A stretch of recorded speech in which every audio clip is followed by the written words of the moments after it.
If you can keep your head when all about you are losing theirs and blaming it on you, if you can trust yourself when all men doubt you, but make allowances for their doubting too, if you can wait and not be tired by waiting, or being lied about, don't deal in lies, or being hated, don't give way to hating, and yet don't look too good nor look too wise.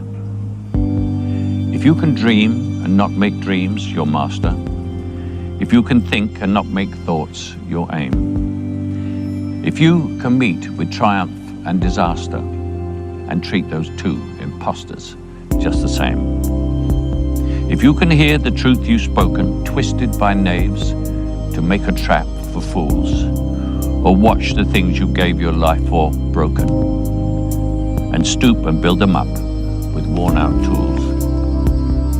If you can make one heap of all your winnings and risk it on one turn of pitch and toss, and lose and start again at the beginning, and never breathe a word about your loss.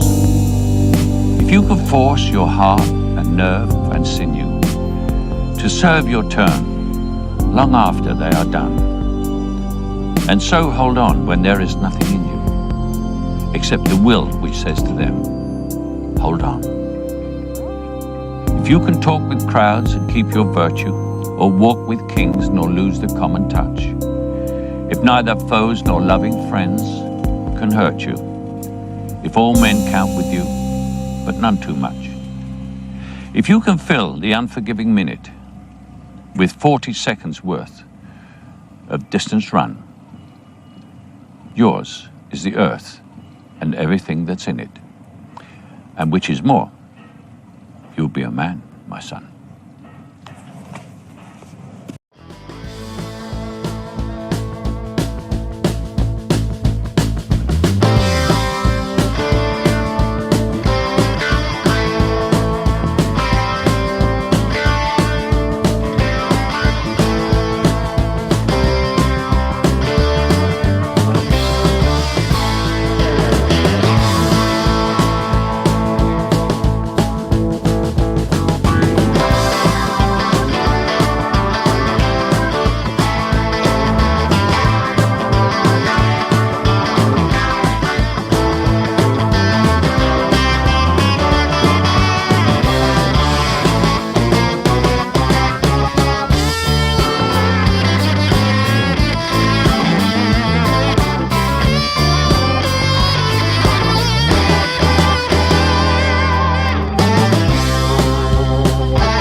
In the blink of an eye, you'll realize that there's so much more to the book than the page you were stuck on.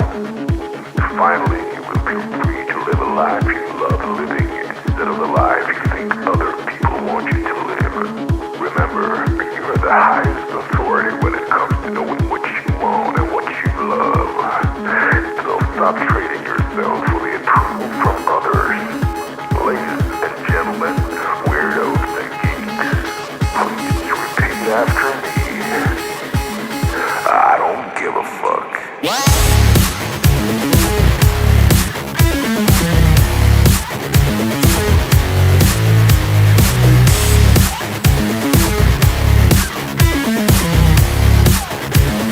I don't give a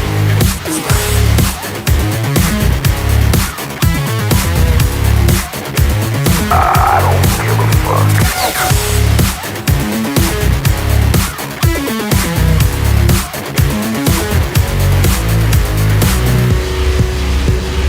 I don't give a fuck. I don't give a fuck.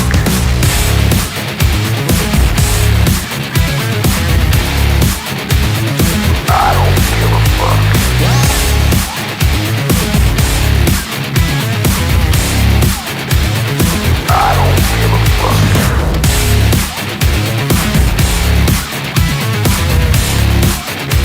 I don't give a fuck.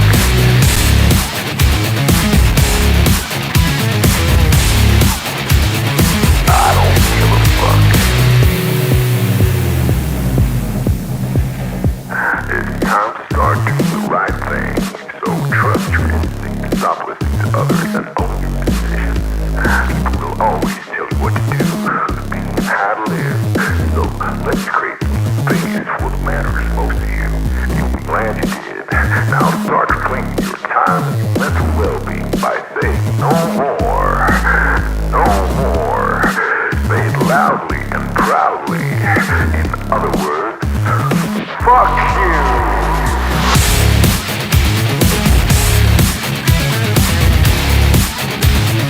I don't give a fuck.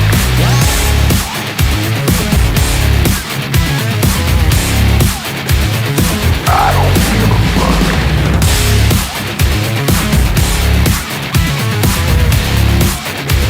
I don't give a fuck.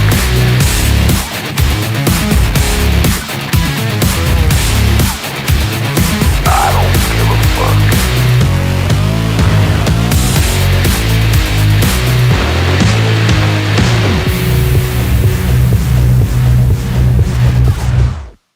Target acquired. Eagle 1, first strike. You have permission to engage the target.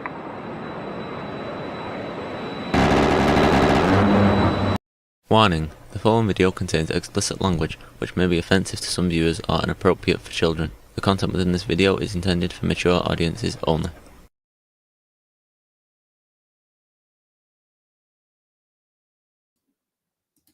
That was weird. All right. What's up, guys? How are you today? The day's starting off right for me, I guess. Welcome back to the show, man. It's Monday.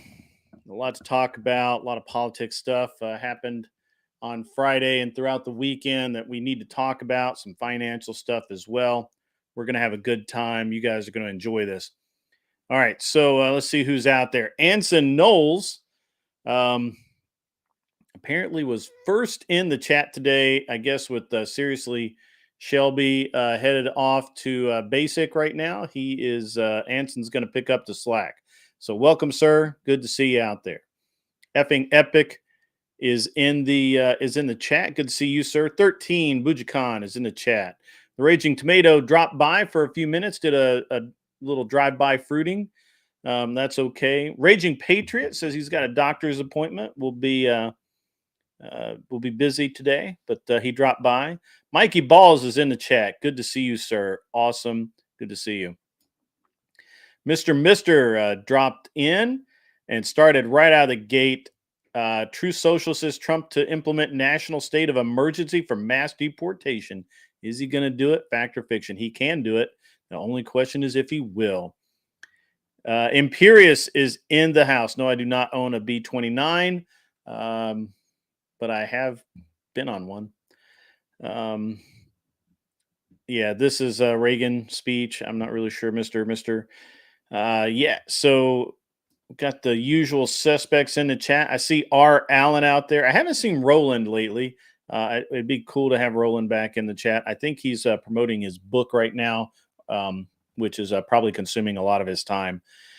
And but hopefully he'll head back in here. And Ticky Tack is in the house. And welcome. Good to see you, sir. Discuss the Daniel Penny trial.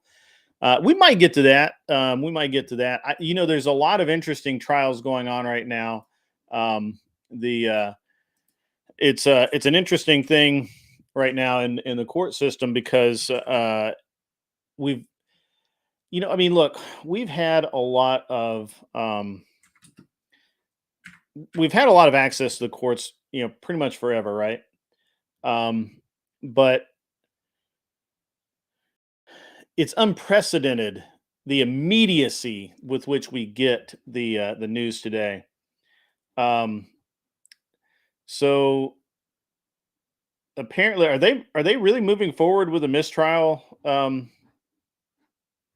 Imperious, that are they doing that? Give me a minute, I'll study up on it.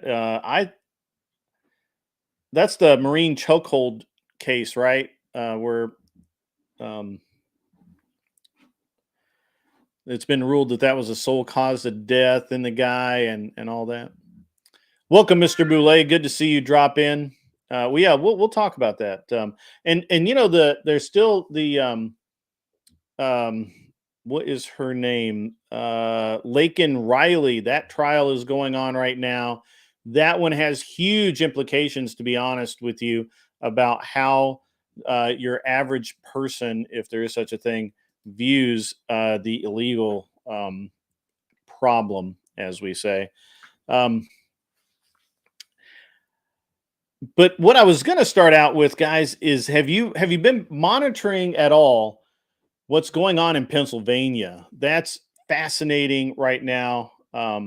It's more and more we're finding, or they are finding, the idea that fake votes is really, really real. It's accurate. There were literal coordinated illegal votes, right? And it's it was big deal on Friday. I haven't seen a whole lot about it today. That could just be, that's just the way that works. But it looks to me like this is going to go forward big time, and because now they've got the DA involved. I have not seen the Bucks County Commissioners. I have not. The Bucks Colorado County Commissioners, I'm assuming. I have not. So the Penny is the New York City subway one. Yeah. Okay.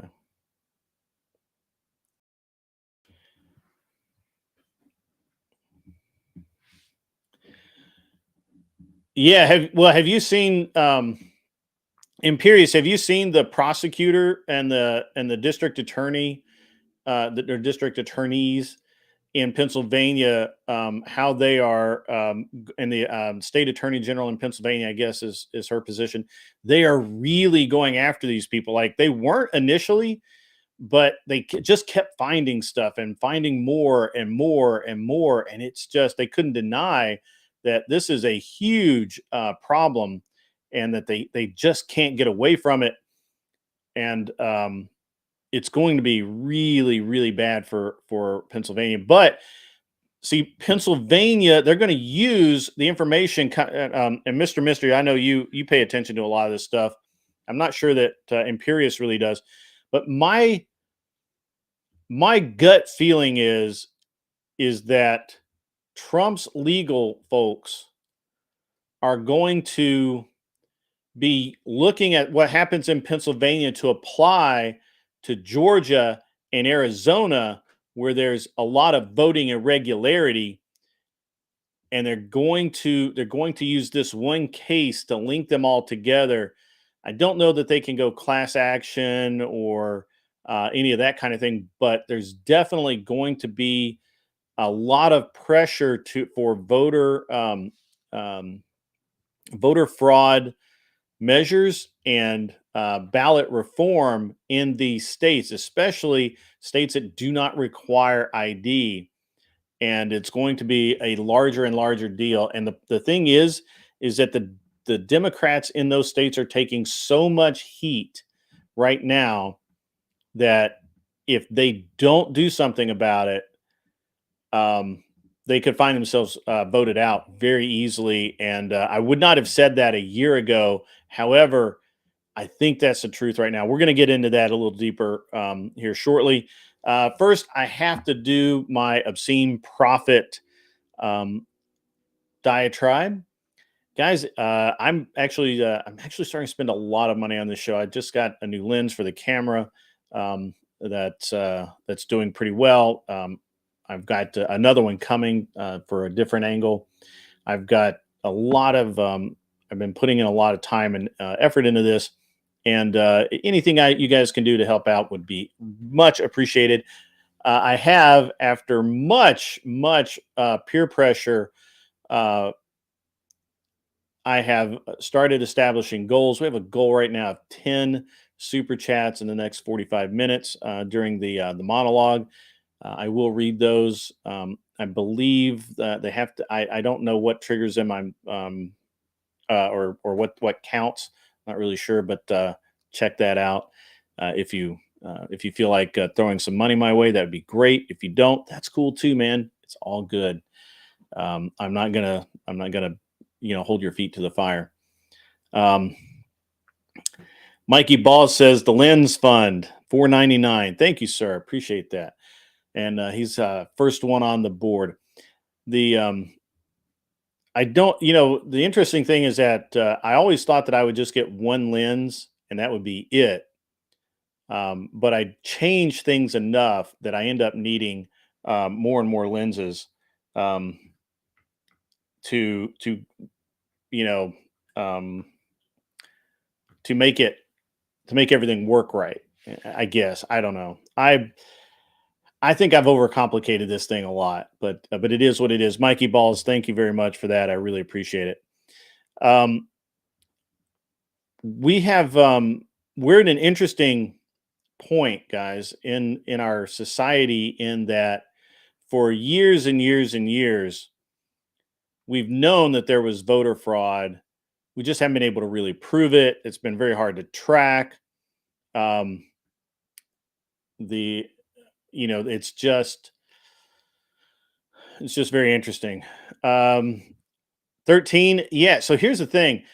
So I went with Micro Four Thirds cameras based on that. A lot of the input from other podcasters that the full size 35 millimeter cameras are just heavier. You need heavier mounts for them. And even then they can move and they shake and all that kind of stuff because they're just heavy. So I'm using all Micro Four Thirds cameras, and I actually have 3 of them. I only use one. I have a backup, and it is identical to the camera that I have now. So that camera could fall off the tripod, crack the lens, tear the display off, and just be 100% destroyed. And I have the exact identical camera ready to plug in its place. And then I have a third camera that is kind of like my travel camera. That's a little bit beefier, a little heavier, and hopefully withstands up to more punishment than the ones I use in the studio. So it's interesting. It's once you get into this, if you take it seriously, you end up with stuff that you need. It's very interesting. And I probably put and I'm a little bit of a gear whore, so I buy gear all the time, and that'll never change. So, but yeah, moving back into the voter fraud, I'm really interested in some of your guys' opinion about voter fraud, and I'd really like to hear both sides of it, because the on the one hand, on the left, mostly, you have people who really believe that that even if there is voter fraud, it's so minor as to not be important. But Pennsylvania is showing us that this isn't true. That even what is considered to be minor voter fraud has had an effect. And the thing is that what they originally considered as minor voter fraud or minor discrepancies, the more they dig, the more they find, the more districts it happened in. The fact that these were paid people who were literally, and you guys understand how that they did this, right? What they're finding in Pennsylvania is they had people going around. These were paid people, paid agents who would go around and canvass for voter information and registration on college campuses, malls, shopping centers, all over the place. And what they would do is they would then use that information to create voter registrations. And what Pennsylvania is finding is that a lot of the handwriting across, there'll be 50 registration cards that are all in the same handwriting, different names, different addresses. They'll have this name, but they'll have the wrong address. They'll have this name, but there'll be misspelled town names or something like that. So it's very, very diabolical, but it's also very kind of it's almost like it's purposefully jacked up so that it could always, somebody just made a mistake. They didn't put their real date of birth on there, or they just, they just were in a hurry and they just wrote the wrong date or whatever. And the fact that it's organized, the fact that there are paid agents going out and gathering the information, turning that over to other people who then process this into registrations, which then is used to vote. That, guys, that's gang activity. That's organized crime. That's literally the definition of organized crime, right? Am I wrong? Tell me if I'm wrong. I don't think I'm wrong. I think this is organized crime. And the Democrats have denied this. The Republicans have said, hey, there's something shady here. We need to understand this better. We need to investigate it. We've been saying this for like a decade, 2 decades. But it's organized crime, guys. It's literally organized crime, right? They're paying people. They're doing exactly what they accuse Republicans of doing, except instead of saying that we're paying Russian agents or Chinese agents or whatever in some mysterious thing, what's actually happening is they're paying Americans who should damn well know better to go out and harvest information by fraud. By the way, it's fraudulent. They're not getting that information for any other purpose than to create fictitious ballots and vote using that information. Guys, it's organized crime, bro. It is. Yeah. Yeah, it's all about the mail-in ballots. And what they were finding is people went and voted in person, and then there's a mail-in ballot in their name, but with the wrong address or the wrong zip code or something that's wrong, right? And it's very interesting, guys. Imperius, I have not seen that. Give me 1 second, buddy. I gotta go there. It's really bad, guys. I mean, yeah. Tiki Tac has some experience with the machines. So the machines, that's also organized crime because you're modifying a machine to take account of it. So Bujicon,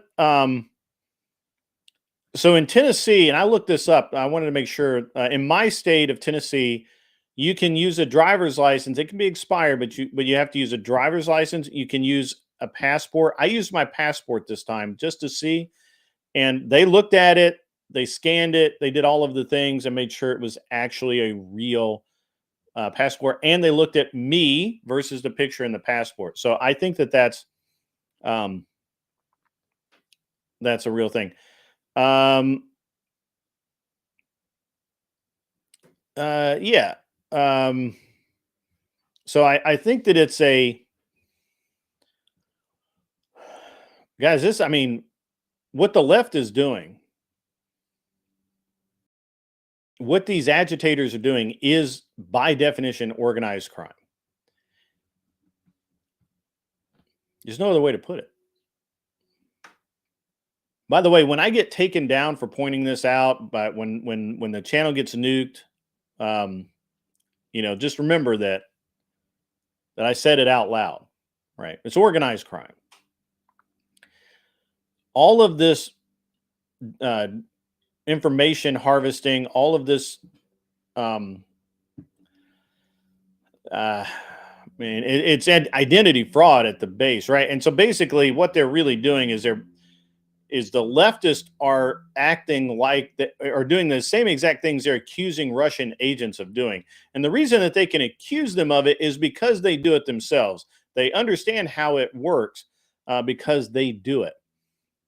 India, which has 800 million voters, has mandatory voter ID. Absolutely, Rice. Imperius says it is vote harvesting has been a crime for 100 years. Yes, vote harvesting has been a crime for a very long time. And but at this point, it's they're not even they're skipping a step. You know,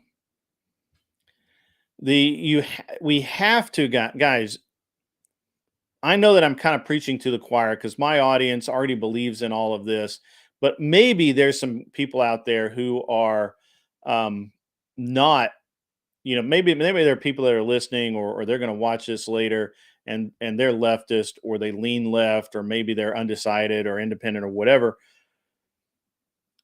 The one issue we can no longer be divided on really is the security of our elections and the organized crime circulating around our elections has to stop. It has to, and people need to go to jail for it.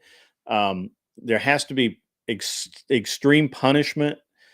This is too important. This is more important than anything else that I've talked about in a long time. I honestly don't really care that a politician cheats on his wife. I really absolutely care that a political party, is willingly and knowingly engaging in organized crime to to manipulate elections. And that is exactly what's going on.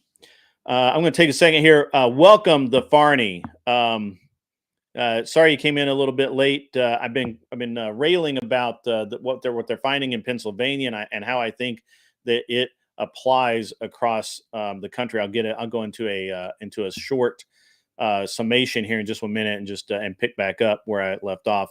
By the way, Rice, good to see you in here. I haven't seen you before, which is good. We all welcome new people, and really want to um, to thank you for making the point that India, which has 800 million voters, I'll repeat his statement, has mandatory voter ID. That is awesome. Good to know. Dylan Wagner, good to see you in the chat. Again, some of you guys I haven't seen before, or you've been in and just been very quiet, and I just didn't see you come in. But again, for those of you who are late coming in, what we're talking about here is in Pennsylvania, what they have found, according to their state AG, is that in more than one county and city, they've had fictitious ballots. more than 2,500 in most counties. Now, that doesn't sound like a lot, but in a county, 2,500 in a county, if you do that for every county, that's a lot of votes, guys. The way that they're doing this, the way the left is doing this is by having paid agents go out into public and collect voter information using the guise of registering for voting or taking a survey of how these people feel about specific issues. And once they have that information, they have a name, sometimes they get an address, or an email, something like that. They then use that information to illegally register for mail-in ballots. Those ballots then get sent out or collected because they don't actually have to they don't have to have them mailed to them. They can go down and pick up a mail-in ballot and then fill it out and send it in. And that's what's happening. What they're finding is on these fictitious, the first indication was that the handwriting across many ballots came from just several people. Right. Welcome, Michelle. How are you? I'm crashing you. Hi.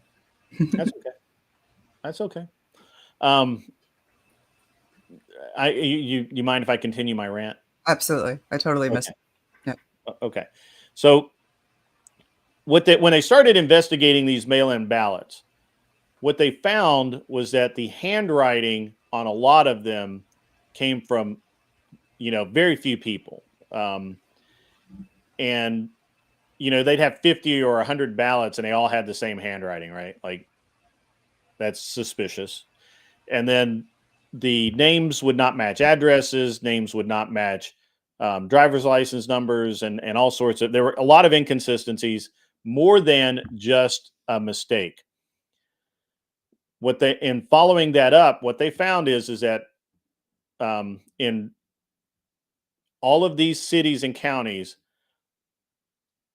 they would have, they're not saying who exactly, but we can assume leftists, since these were votes for the left, where I had paid agents go out to hospitals, universities, shopping malls, various places to canvass and collect data under the auspices of registering that person to vote or taking a survey or various things, and then they would use that information to vote. And it is actually enough to move the needle slightly in Pennsylvania. Now, it could have been worse, I guess, but we'll just stick with what we know happened, right? So when we have this situation, it's glaringly obvious that this is organized crime.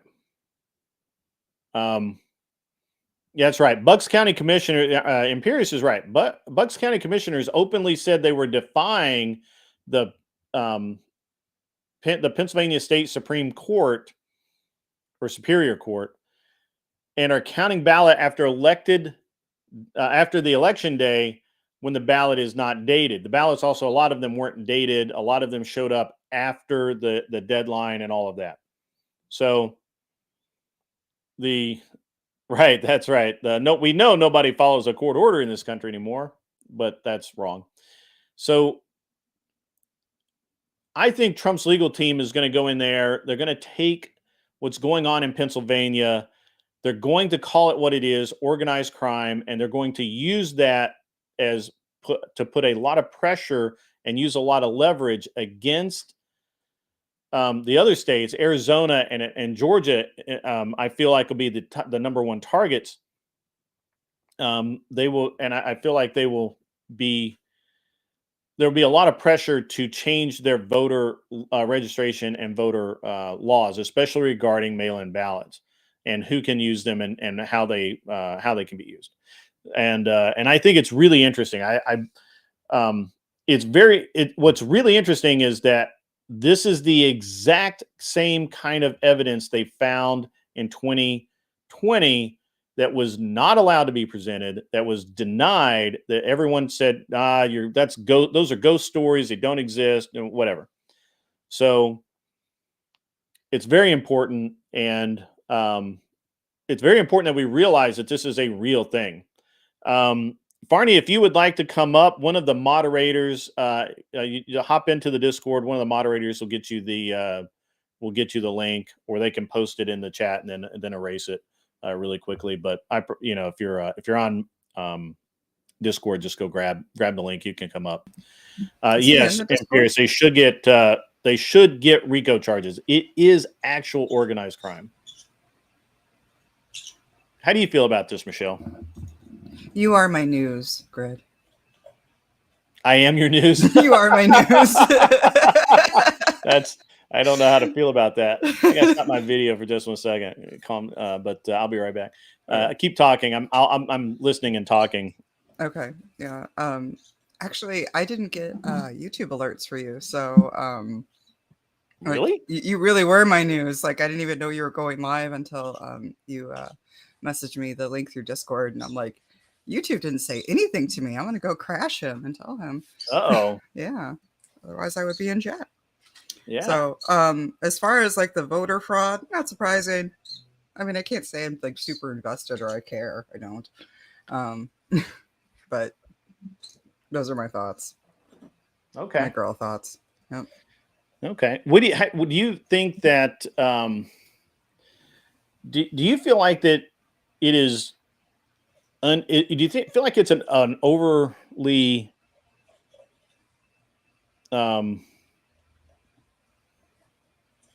Do you think that do you feel like it would be a heavy burden for people to vote with ID and all in one day and not do mail-in ballots and that sort of thing? You're gonna get a hell of a lot less turnout, but I don't think it's like terribly inconvenient or like that big of an ask. Mm-hmm. Here, baby. I hear the bird. Yeah, Darby says hi. He's doing so good. He's like potty trained already. I didn't know that was a thing with birds. Yes, absolutely. Okay. All right. So he's awesome. But no, I don't think it's like it'll definitely benefit the right. That's for damn sure, because they're the ones who actually like to go in. And Democrats typically like to. I don't know. I think into the future we might do something else. And I kind of look more forward to that than I think about like going back to like handing in our ID. Like I want to see things like blockchain utilized for voting and stuff like that. I want like, more digital security around it rather than trying to go back. Yeah. But again, those are my girl thoughts. I don't know. Yeah, no, I get it. You know what? I get that. So like I basically, I mean, there was a voting center within walking distance of me. I drove, but I could have walked. And I was in and out in like minutes. Now, I've actually voted on voting day. I did not do early voting. A lot of people did, and that obviously helps. I think the real problem is not early vote. I think early voting is fine. I think mail-in voting is always the problem. It's always going to be the problem. So, okay. Well, would you feel? How would you feel about like electric voting and stuff like that, or like electronic voting? Yeah. I don't know that I could. I don't know that I could trust that, and I'm saying that because I'm unaware of any system that cannot be hacked, and even the Dominion machines, which hopefully this doesn't get my stream taken down, but even the Dominion machines have been proven to be hackable. I know they keep denying it, but I just point back to the random error in the Atlanta area which kept actually a Democrat candidate in a Democrat primary who was female running against the incumbent who was a male and another male. The machine somehow mysteriously divided her votes between the other two and her. So she got a third of the votes that she actually was supposed to get. And they wouldn't have caught it except that she and her husband had voted in her district where she got 0 votes. Where the machine showed that there were no votes for her in her district, that it went completely between the incumbent and his challenger, and she got 0 votes. And she's like, no, that's impossible. My husband and I both voted in that district. I know that I got at least 2 votes there. Yeah, I voted for myself. I remember doing it. yeah, I was there. I remember. And so it's a very, and so an investigation of that, obviously, she demanded an investigation and got it. And that's what they found, is that for every vote cast for her, it would put it would put a vote in each of her. So if of 3 votes were cast, 1 went to one candidate, 1 went to the other candidate, and 1 went to her. And so since we know that can happen, we 100% know that can happen with a closed loop machine. There's no way you're going to convince me that anything connected to the internet cannot be corrupted. Especially with people who are stupid enough to want to vote via their phone or laptop, because those are the same people who get who open dick pics in their email and get viruses and stuff. So That's true. I could not. You could not convince me currently that is a good idea at all. A good idea at all. Gotcha. Yeah. And totally understandable. Like, obviously the security would need to be like top tier. Do you want to hit that super chat? Because I actually do have something to say. No drama. Just something to say. Oh yeah. I saw some of that. Where did that go? It was right. It was right there. Scrolled up just there. We go. Yeah, give Imperious his super chat props. Yeah, thanks for the super chat, Imperious. $2 American.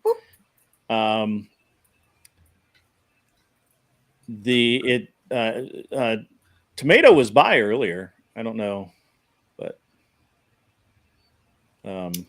Michelle, why is my sexy doll Tomato in drama today? Because she gets her ass into drama. And that's what happens with her. So I thought it had all died down. I've apparently missed. Well, I miss a lot, right? Because I just don't pay that much attention to it. I don't care. So, so basically, Ashley just kind of came out of the woodwork and outed Sarah in like a really big way. Yeah, I saw that. I saw that. She outed her in a big way. My beef with her is not so much about that. Like, I obviously have no business criticizing anybody's sexual life at all, period. Sure. And I never, ever would. Like, do what you want to do. I don't care. But what I do have a problem with was the way that things got spun and the way that I was gaslighted throughout the space. And I'll be fixing it. I'll be setting some things straight with evidence and proof. Sure. And that's coming up soon. So yeah. Okay. So I'm like the Continental, right? No business gets done in the Continental. So this is but we can talk about whatever. Sure. Yeah, no, I'm definitely not going to like bring a like throwdown to your panel at all. I have way too much respect for you and your channel. Yeah, that's not what your stuff is about. I just answered that super chat. Yeah, I should get a Continental like screensavers or not. That would be cute. Background. Yeah, like there's no business done here. No business done in the Continental. I love it. And, but it is interesting to me that it's interesting to me that a lot of creators seem like they have to have drama to build themselves.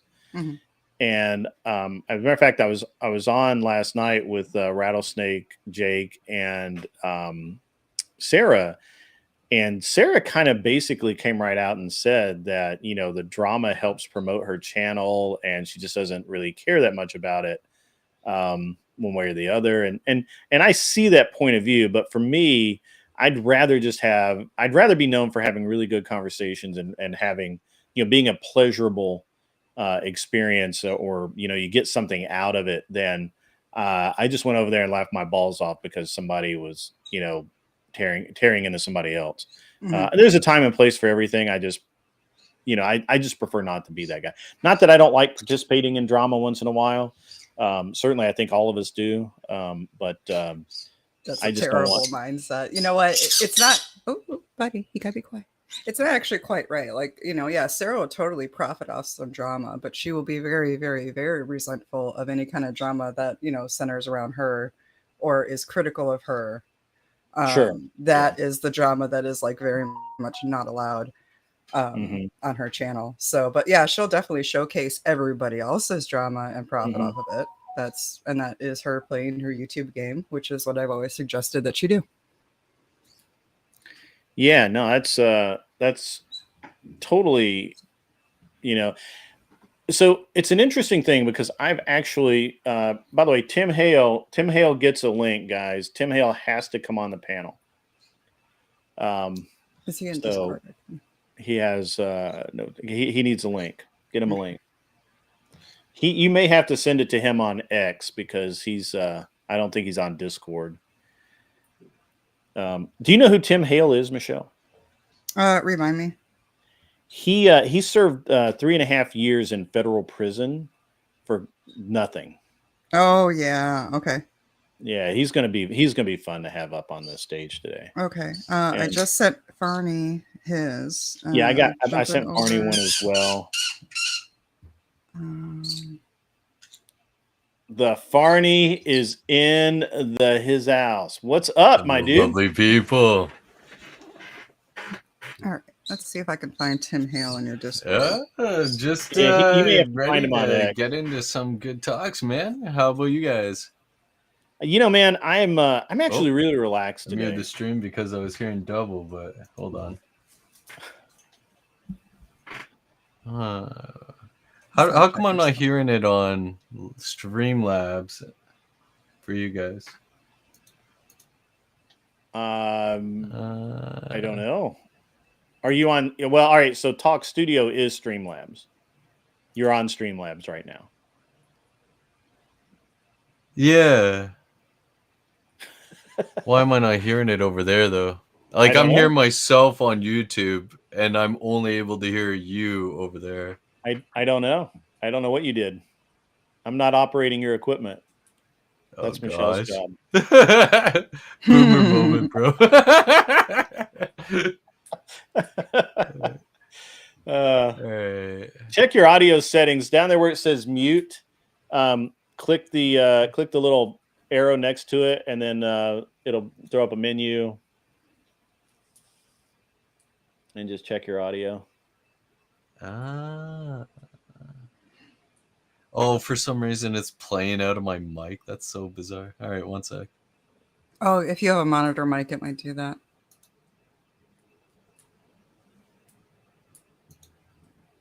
All right, give her a go. We're talking. We're sound checking. Nice, beautiful. Okay. No, dude, it's a Blue Yeti mic. I've never had like something. Well, so that what happens is that all of these softwares will just scan for audio devices. It doesn't know that it's a microphone. It just knows that it's an audio device, especially if it's USB. If it's USB, that's terrible. Thanks, chat. L. Farney. Thought you were pro, man. Yeah. My skills are hyper focused in certain areas. Yeah. Okay. Yeah. Certain areas of theology. Everywhere else, I don't know, man. I caught one of your debates on the crucifixion, and I was like honestly blown away by how in depth you were with it. I was like, "Holy shit, he knows his theology!" Like, thanks, Michelle. I was quite impressed. I was like, "Damn," because like in the YouTube streets, you really don't like run into that too often, unless like somebody's like a notable theist. You know what I mean? Well, I didn't even grow up with any of it. I find like a lot of, you know, Christians where they're like born into it and stuff, they're like really lacking on any sort of like Yeah, you have, understanding. yeah, and they'll totally like coddle you through that if you are like born in the church or like you're raised in the church. Like, you know, they're going to push the whole like relationship with God, and it's almost like they're going to avoid educating you about it. Whereas I do feel like the people who kind of like learn about it later on in life, they have to be convinced more through like some logical discussion rather than, you know, this is just what you know. Yeah. And what we believe, and then you don't question it. And then they're even going to encourage certain things like, oh, you're supposed to have faith of like a child, you know, that like it's the whole point. So like the last thing they're going to give you is like more knowledge and theology with it. I feel like the only reason why I got to go in deep was because my father was in leadership and he had like access to all these reference books and stuff like that I would dig into as a kid. Um, I and didn't even know you were versed on any of this stuff. Oh yeah, I grew up Pentecostal, and my dad was in leadership, and I even was a youth leader, like a youth, What like you know the happened, youth Michelle? What doing the youth leader happened? thing, huh? What happened? What happened? You thought like you wanted I to had relive the sex. prodigal son? Puberty happened. I totally got into sex. That's what happened, and Oh there's too much gosh. purity culture where I had to kind of like really walk away from it, and just call it the fake ass shit that it was. And so I never came back. And yeah. Well, I'll do my best to work on you, girl. A few people have tried within the space where there's just like, you know, you know a lot, you know, you're really smart. And I'm like, oh, I had to walk away from it because it was really for my own mental benefit at the time. And I never explored theology to like the other denominations because the other denominations were demonized to me, Yeah, including I hear you on Orthodox. that. Yeah. So honestly, getting here was like the first time where like more theological discussions were even open to me, and like the discourse was quite free rather than like going around and trying to find somebody who knows something. Yeah, for me, it's hard to not mention it in basically any kind of discussion, which, you know, can come off as Ned Flandery. But You do favor Ned. I called him out on that months ago. I put his picture. He had pissed me off, and I put his picture next to Ned. It was hilarious. If you had a sweater, I know. you would I'd buy Ned Flanders and just shaved off the. maybe I should you know, start grooving after Dad, man, and just there you go full in on it, man. Dude, he's a handsome bloke. He's theologically based. He's pretty based, dude. Yeah. I can be oakley dokley with that. So Neighborino, what were you feeling? Do you want to dive deeper on the voting stuff? I do have stuff I could contribute to that. Or... Yeah, whatever you want to do. And I generally like, so the way my show normally works, I know you haven't been here in a while. I've changed the format a little bit. Normally what I do is I do like a and today I'm being a lot more casual today because we've had obviously all of the stuff with Sarah and Ashley Smashley, whatever, going on over the weekend, and I am aware of the degeneracy. I have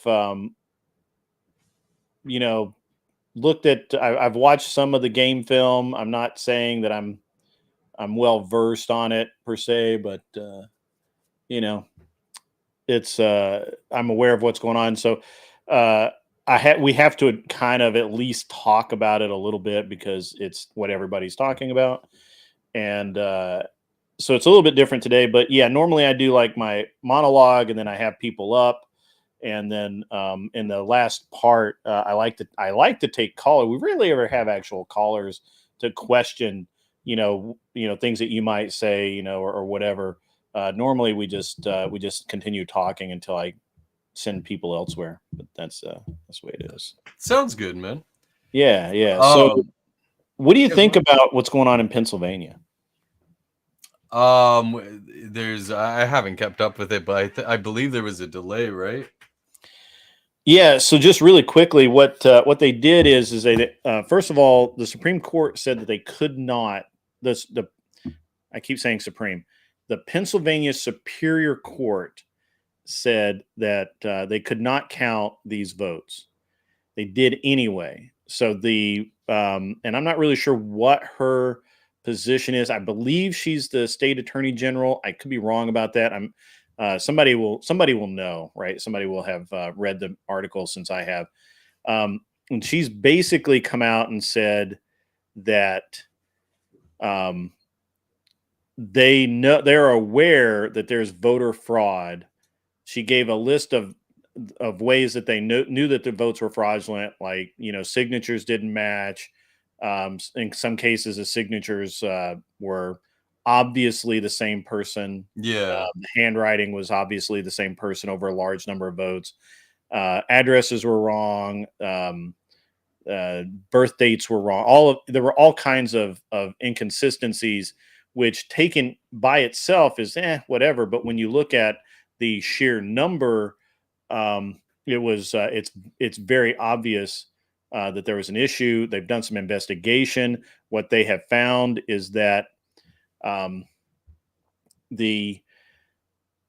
someone, which we can, who were acting as agents, probably for the Democratic Party, definitely leftist, were hiring people to act as agents to go into the public and collect data under the guise of registering them to vote or some sort of survey, right? So you've obviously, I don't know where you live, but you're obviously a human that goes outside once in a while. So at some point, you've had somebody walk up to you with a clipboard and say, "Hi, sir. Have you registered to vote? Can I help you with that? I just need to get your name and address, and we'll send you stuff right out or whatever." And people do that apparently more than I would. I'm actually shocked at how much they did it. And I don't think they really need that much information. They just need like their name and their district, right? Yeah. So I have looked into this. I will tell you because I think you're probably, because I'm so like in line with a lot of the ideologies I come across as American. I'm technically Canadian. So up here, like we have very strict voting in comparison to America. So no, Yeah. that doesn't happen. We actually have to show like our ID when we go on voting day. Yeah. It's actually fairly difficult to Most do countries mail-in do vote. that. Yeah, Most countries do that. and I still don't like how ours is done. I prefer the older style, right? Because I've been a poll clerk before for previous elections when I was younger, right? Like in my 20s kind of thing. And it was so like refreshing being a part of that because you saw the rigorousness of that process. So it used to be that, and this is the way the state should go back to, like it's disgusting. Like you said, like whether you not you think like a voting machine is secure or not secure, whatever. Who cares if people, some of your population have tinfoil hats on? Why are you even having this to be a question? Just eliminate it as a variable. It's not right.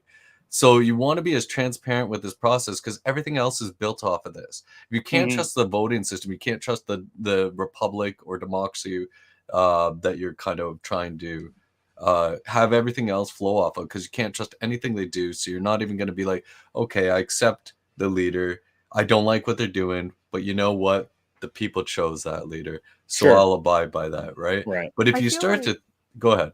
I feel like even if you do take the mail-in or the electronic stuff out of it, I feel like voter fraud has been a thing since I can remember. Maybe it was George Bush who was getting voted in when I was a kid, and they were talking about like the pregnant ballots that were coming in, and like they had to recount in Florida and stuff Al Gore was it challenged Gore? in Florida.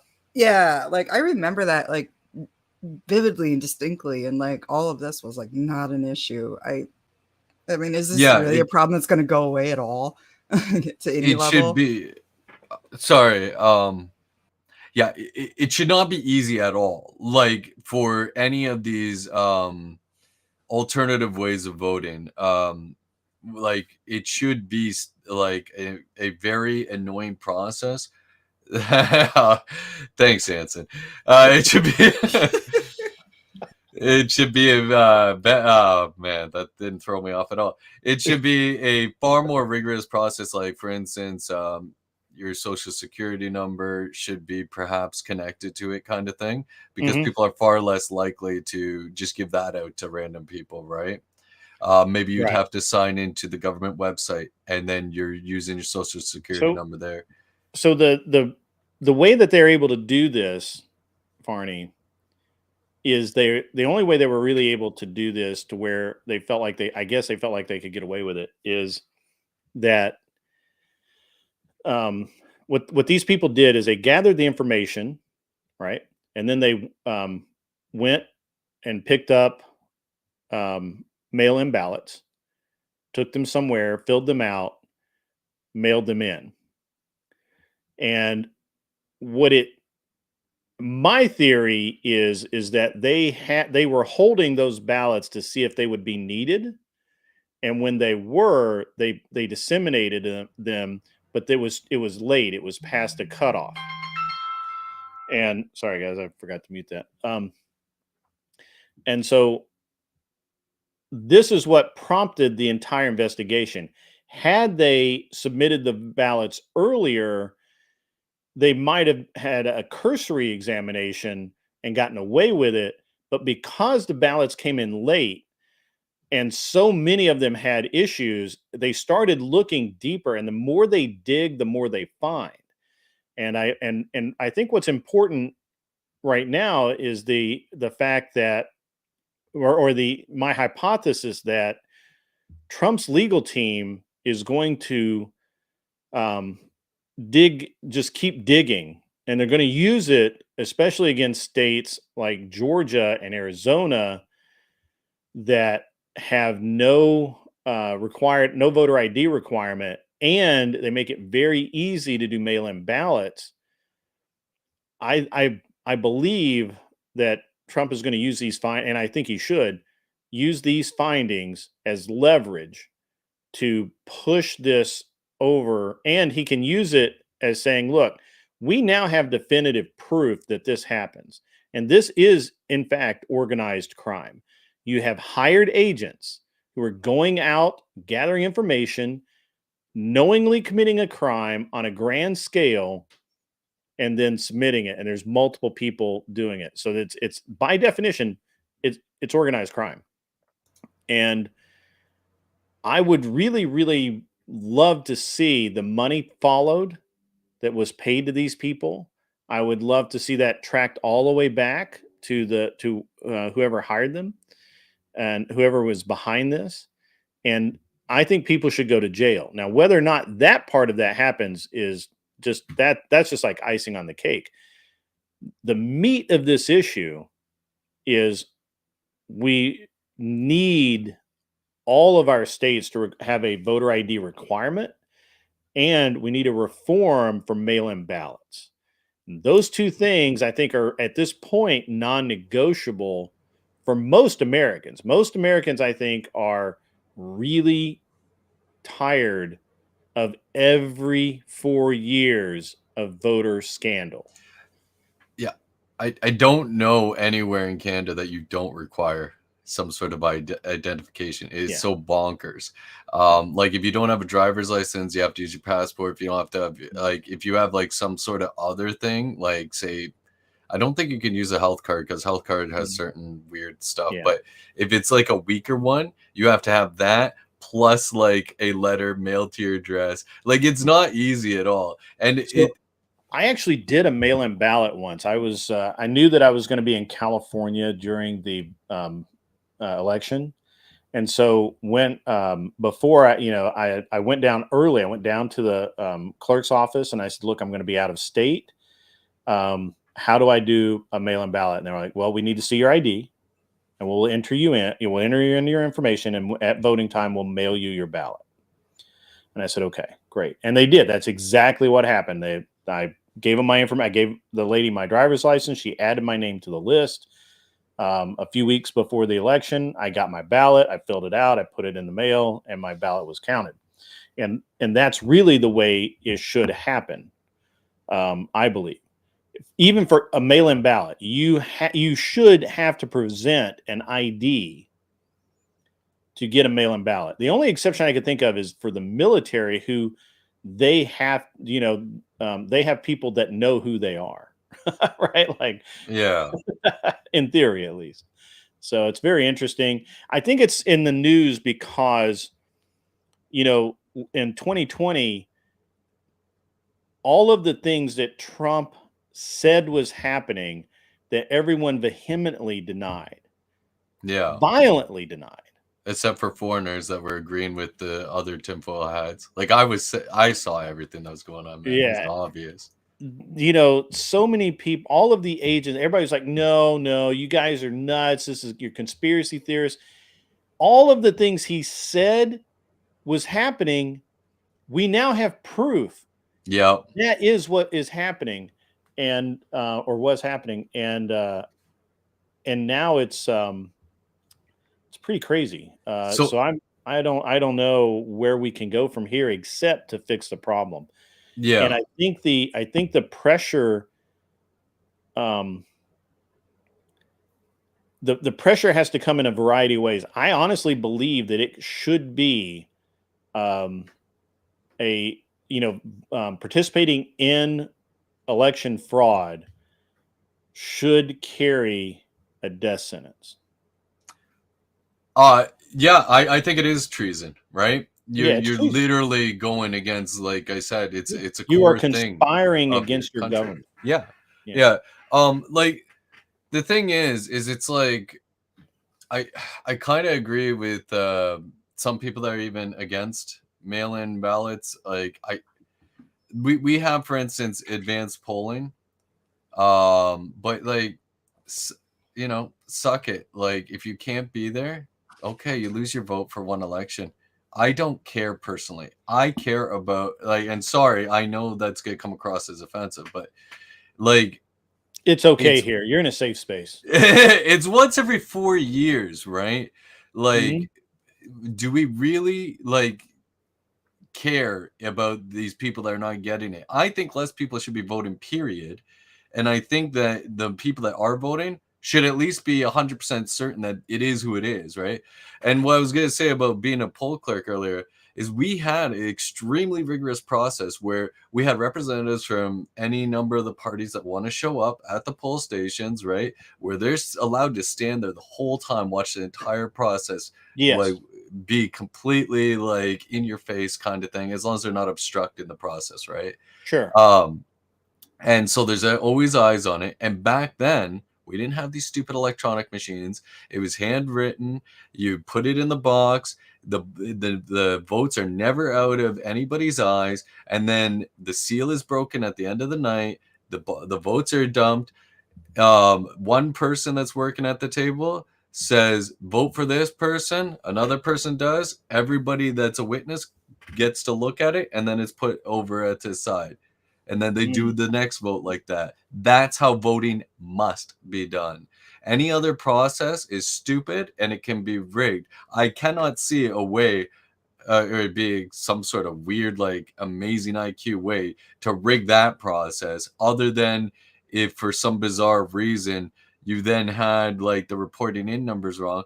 But like I said, there's people that are biased for each party to win that are Sure. witnessing it, and they're recording the number as it's been counted. So if Mhm. like two parties are recording the same number, and then the one party that does the suspicious thing has a different number, right? It's going to be pretty obvious, right? Like you're disagreeing with all these other people, as well as the people that were working there that night, right?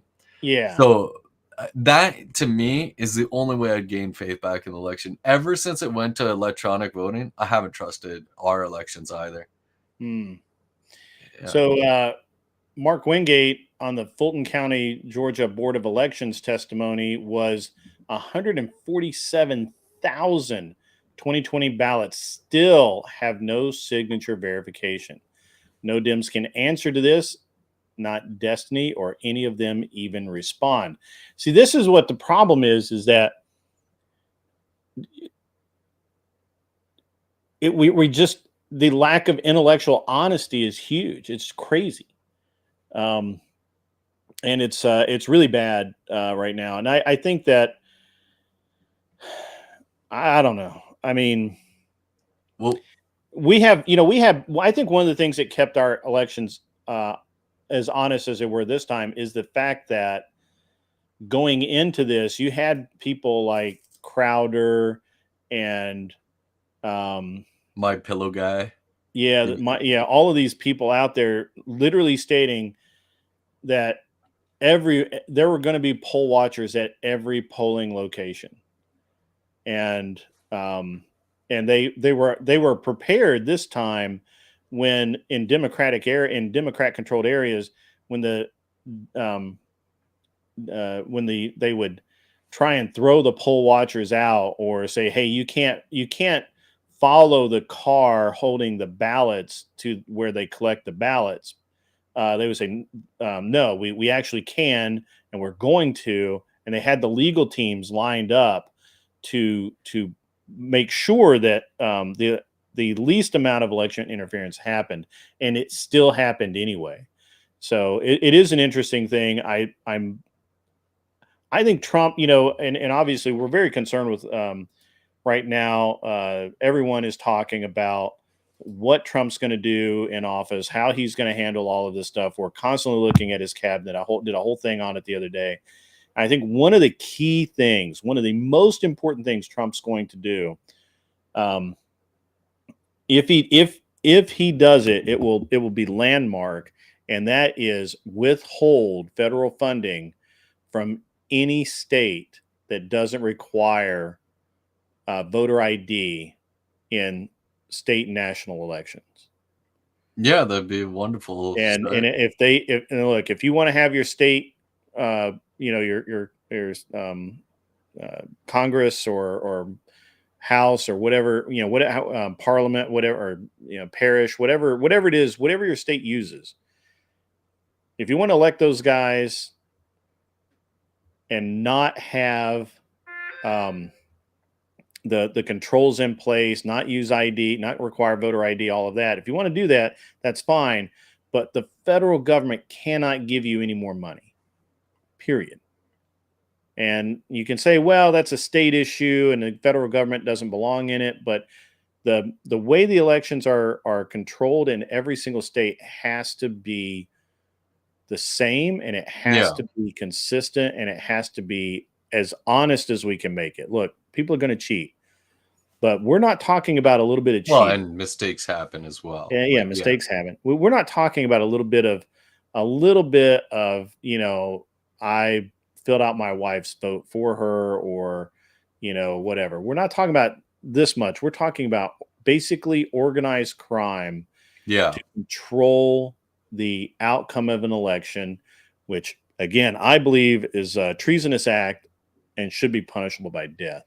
And that's just where I'm at on it. And I don't think anybody could change my outlook on that. Yeah.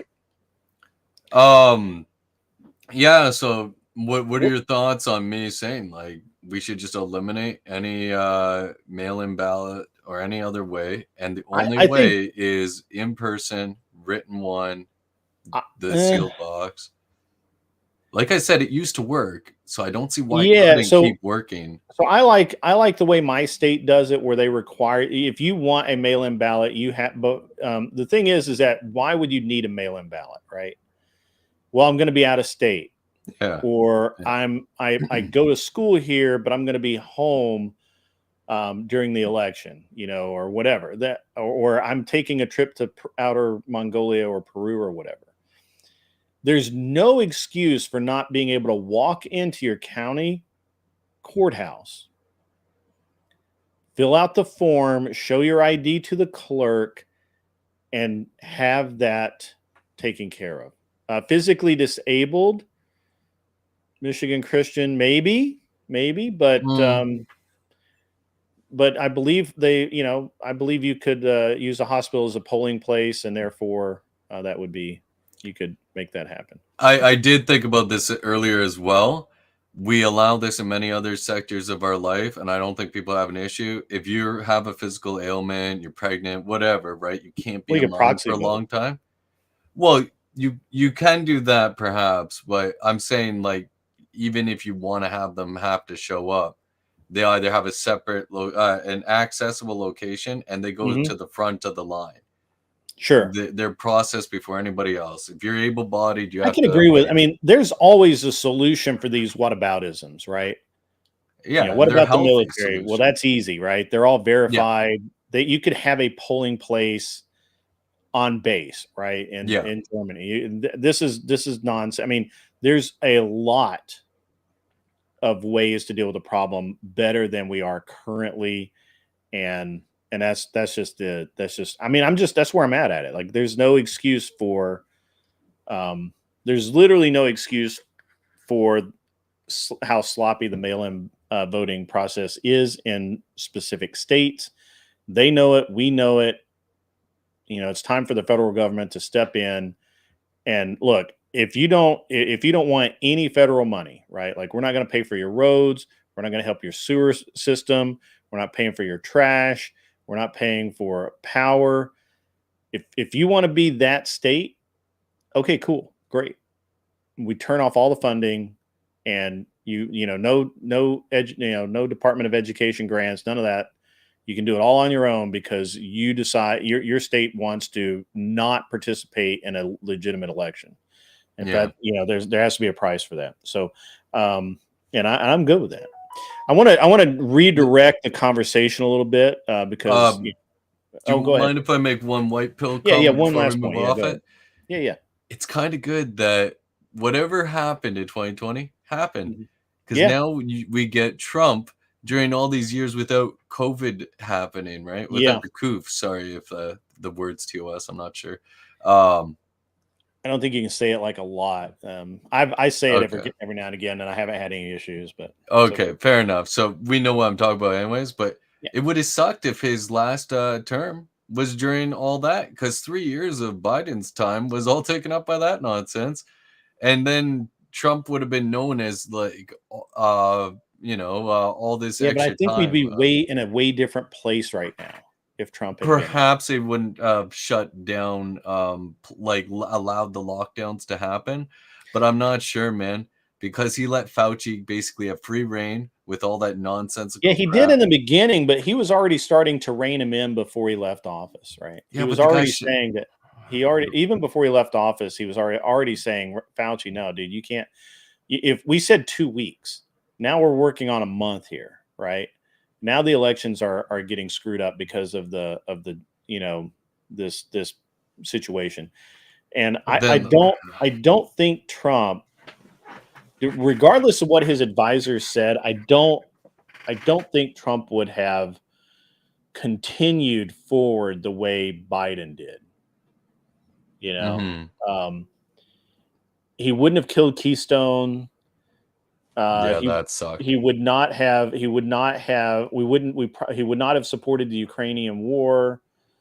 We would not be out $573 billion that we've invested into that bullshit project. I honestly, the only good thing about this crater in our history is that the ridiculousness of the voting is so apparent and transparent now that it's crazy. And on the other side of it, they're the organizations that are so invested in the integrity of the elections have come to full strength. I think full strength, and I think that we might actually see meaningful voter reform. I don't want to say that we will, because to be honest with you, it's still the government. Yeah, I know, man. like, I like know. the government. Just bear with me. The government fucks up sex. So it's really hard to screw up sex, and yet government manages to get that wrong too. Yep, So basically everything they do worse than the private sector. So, right, that's right. That's but right. yeah, There's go no nuts. Thanks win. for letting me let me drop that, because I think people need to have kind of hopeful look on a lot of this stuff, Sure. right? Yeah. Because a lot No, of people they I get brought appreciate down that. by I it. So appreciate that. yeah, for sure, man. So, Farney, have you been following any of the well? No, I'm gonna table that for a minute. Have you been following any of the drama with Sarah and Smashley and all of that? You aware of that at all? Nah, man. When I see Good, good, drama, I good. just don't give a rat's behind, man. Like I'm like Right, I right, don't right. No, I care. get it, man. I get it. Yeah, I just was curious because we had kind of led into that a little bit, and I know that I can give my there's a few in thoughts, the but chat that are just foaming at the mouth to kind of get into it. If you'll, if we'll come back to that in just a minute. Before we do that, I you had this deal with you've had this deal with the Furby and non-fawn, and um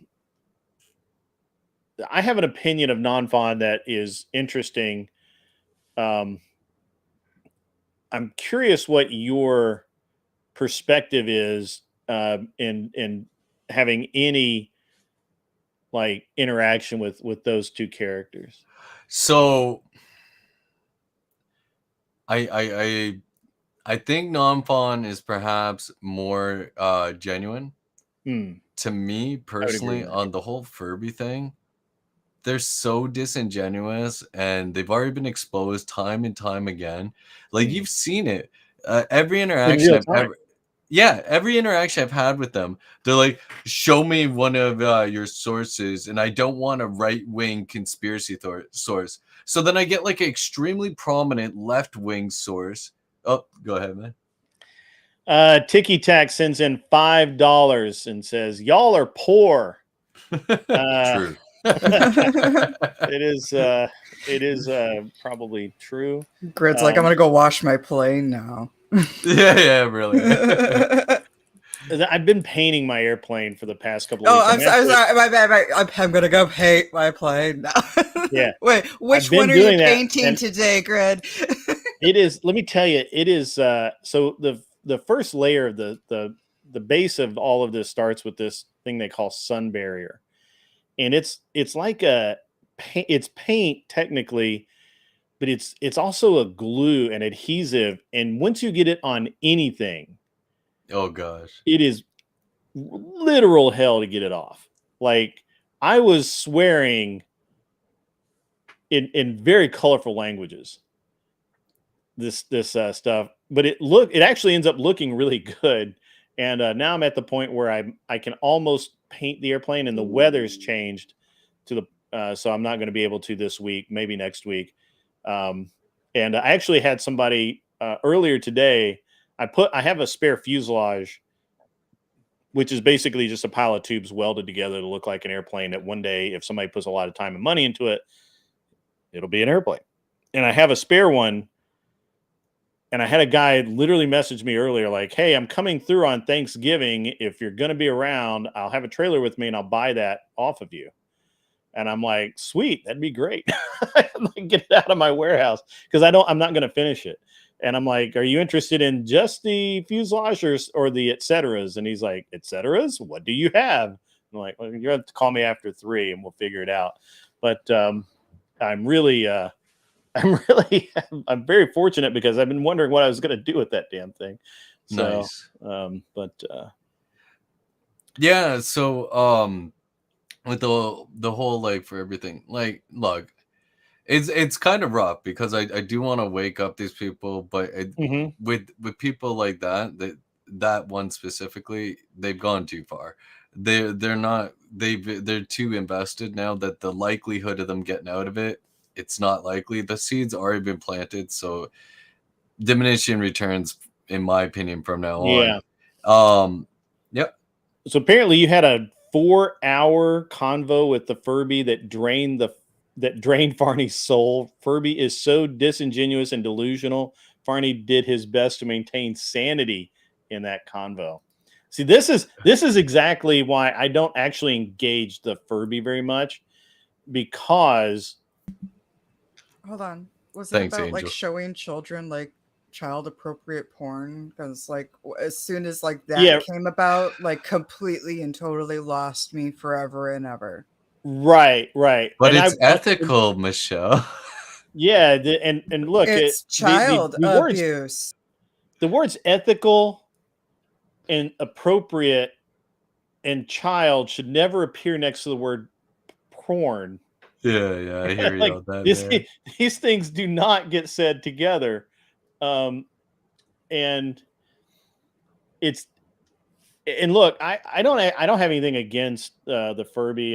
No, yeah. It made a really ridiculous argument the other night on Verbal Combat, and it was like, well, I know I'm going to lose the popularity contest, and I was like, no, you just lost the argument.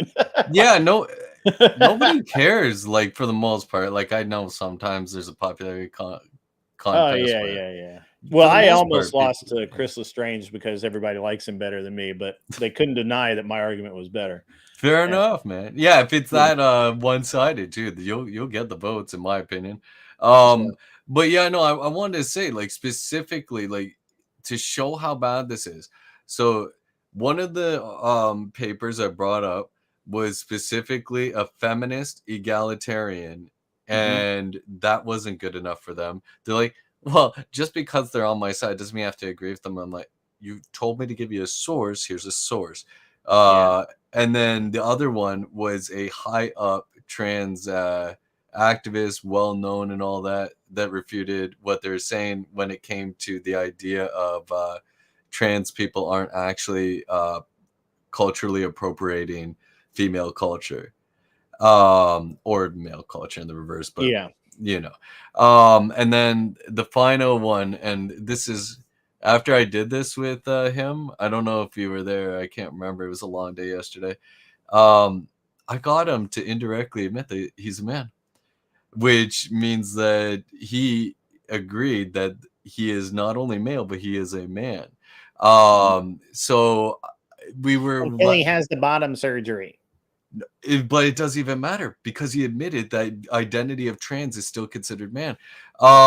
So He um so the Furby this morning was on Mel's panel, and I was watching it while I was eating breakfast and waiting to take my son to preschool.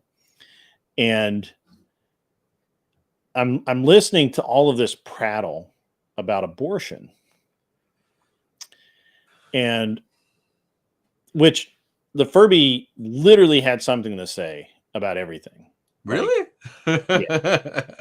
yeah. Oh, and when I was on the panel with you last night and I was trying to talk, it was like literally every single time. Can I talk, Greg? Yeah. Can I talk? Right. Can Yeah. I talk? And then they do Yeah, that. it was crazy. I'm like, you've been talking for 4 hours straight. Can you please just shut up?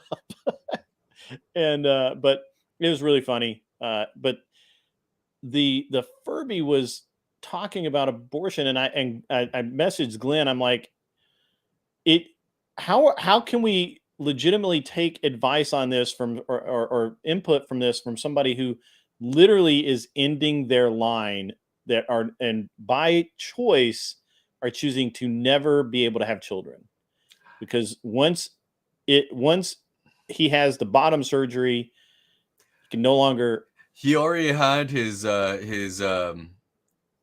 little boys, his two little boys removed. It came out in an easy discussion, so he doesn't even have the ability anymore to produce children. Period. See, that's so. How can you talk to me about children, right? Like you've made a It is conscious kind of choice. irritating. Yeah. Yeah, you've had a conscious choice to not be able to do that, which is nuts. You've ended your line. Well, And, lacking nuts in this situation. Sorry. Oh yeah, lack of nuts. Yeah, Couldn't help it, bro. literally lacking nuts. I can appreciate that they aren't going to have kids just for what it is. Yeah. Right, but I mean, Furby was literally arguing that it's okay for a doctor to, up until the point of the snipping of the umbilical cord, to end the life of a child. And even after that, there was an example. I think Glenn was giving the example of, the child is removed from the woman and then just laid aside, and they decide what to do with it later or something like that. I didn't listen to the whole article because it was gross. And the Furby was totally okay with this. It's really interesting, and and I've just not heard this person are, and it's interesting because they say that they argue and that they win arguments and that they debate, but yet there is no debate. There's nothing there's very often very little factual information in what they say, and it's just really it's always bad faith. I've studied their stuff to death, so I'm actually far more versed on their whole ideology than that person is. Well, It's it great. was funny because I was when I was listening to Non-Fon last night, I could have completed his argument for him because it's literally right out of the DGG playbook.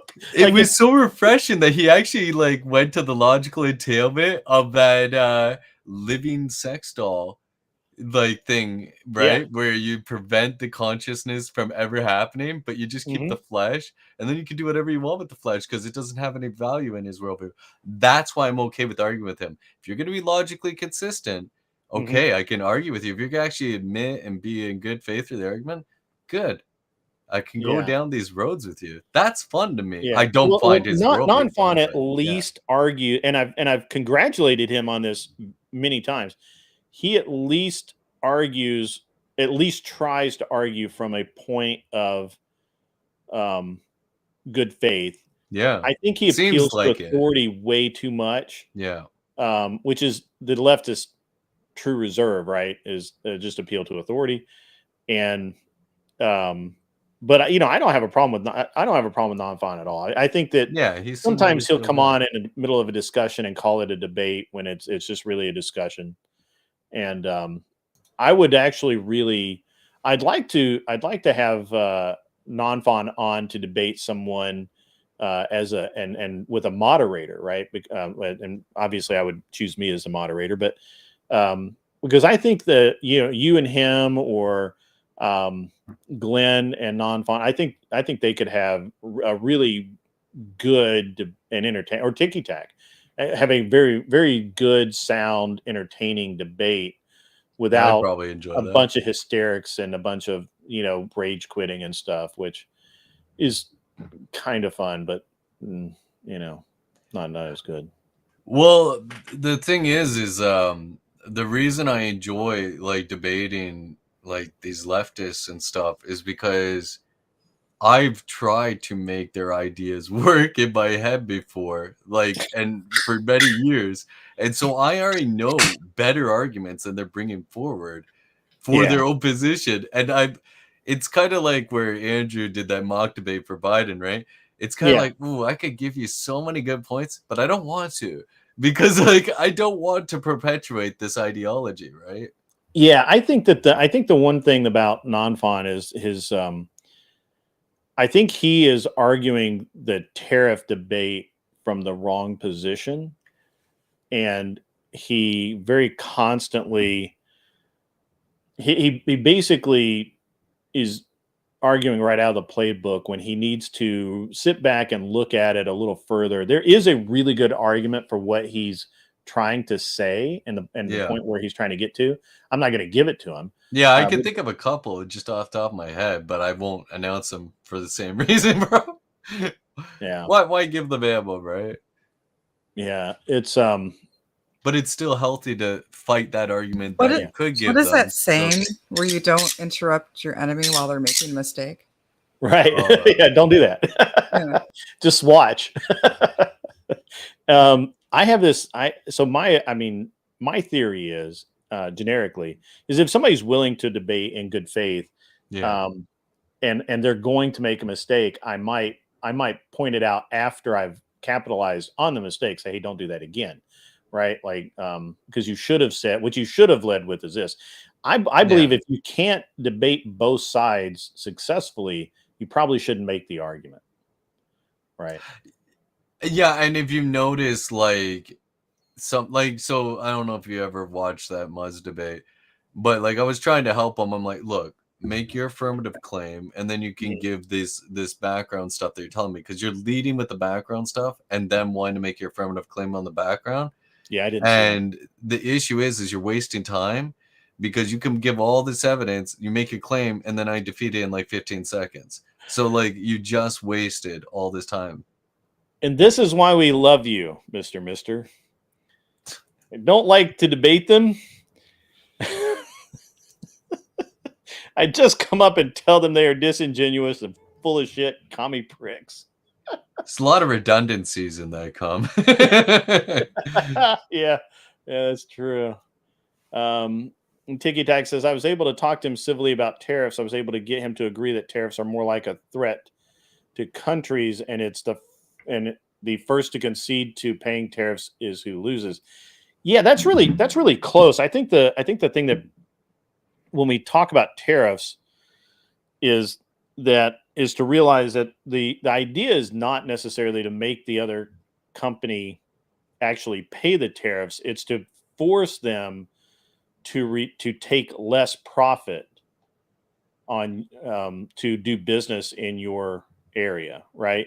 So if for example you can have, like in China, they can make something for 10 cents, it costs $1 over here to make it, and they can sell it for $1 here, um, then we're at a disadvantage.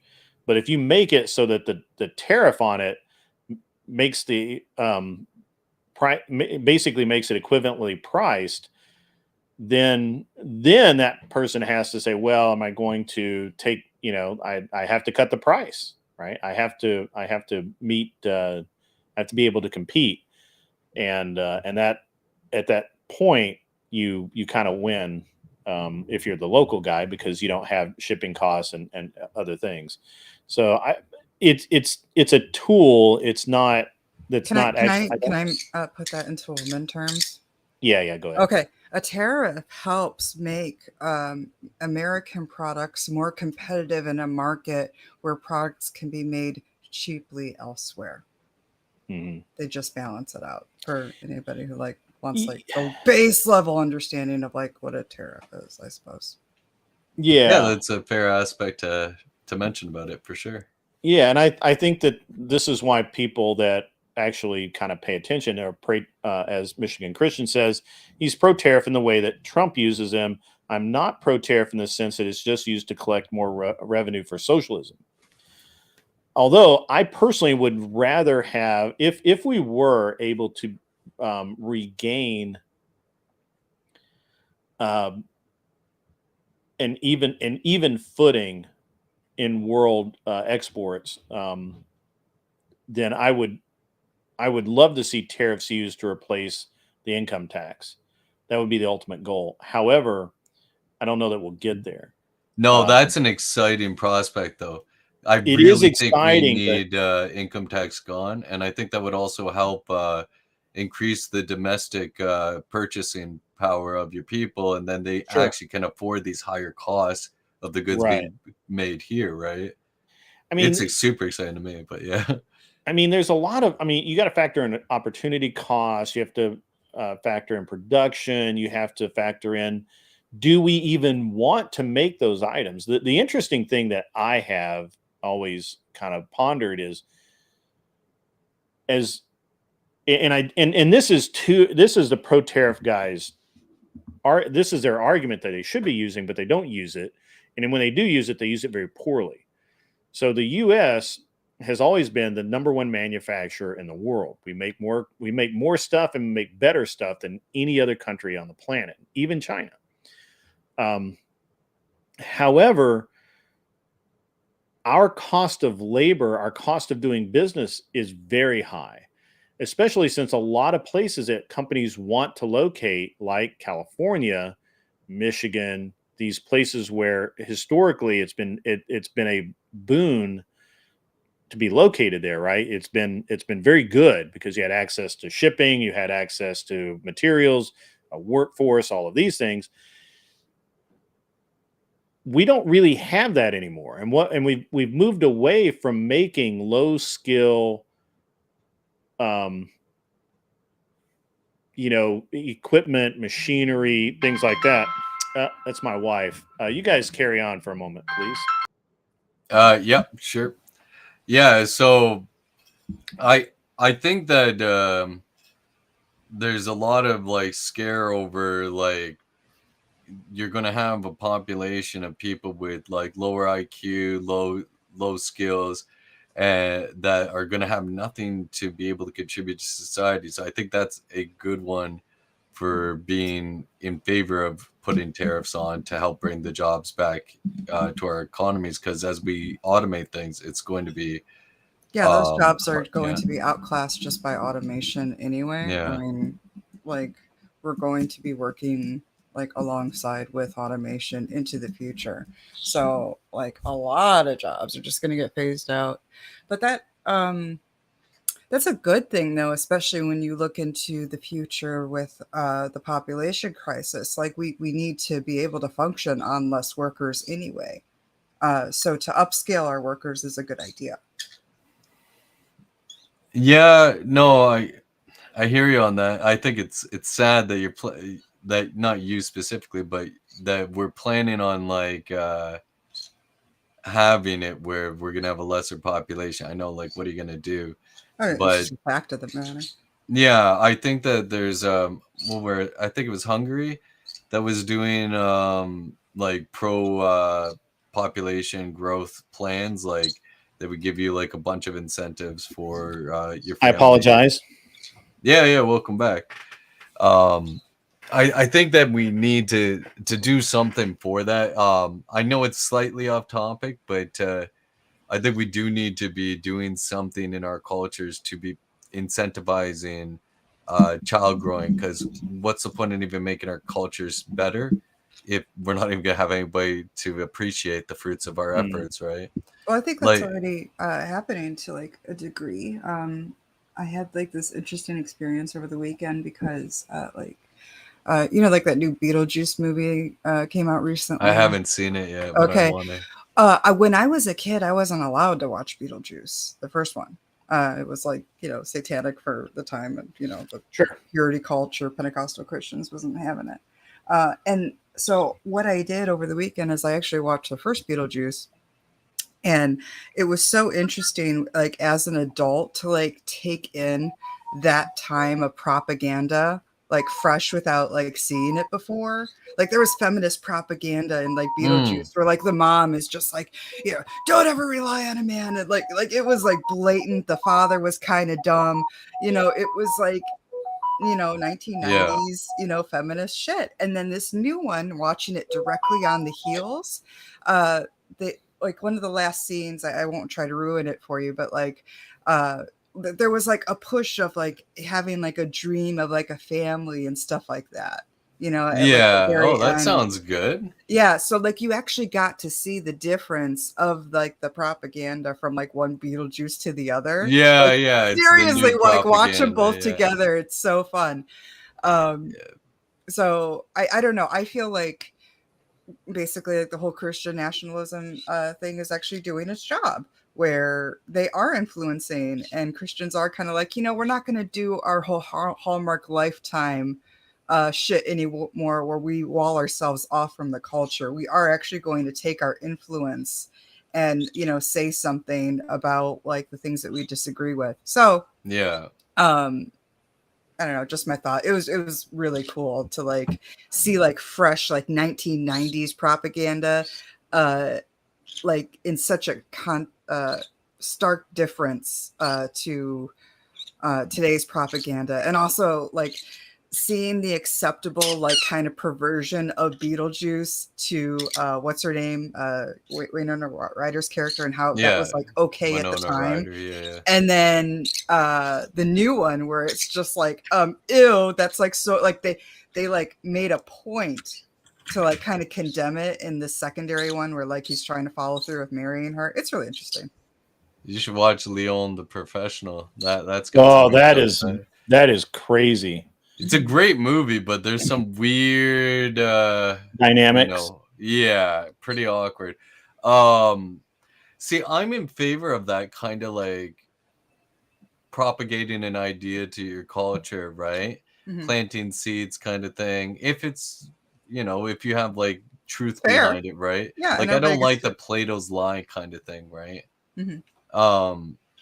I think that's much healthier than what some people are trying to put forward, which is trying to have like a top-down approach where you have like a a lot of force to force people to act in the way you want, rather than letting people understand that the good way to act is what we want. It alleviates the amount of force necessary to get the result you desire.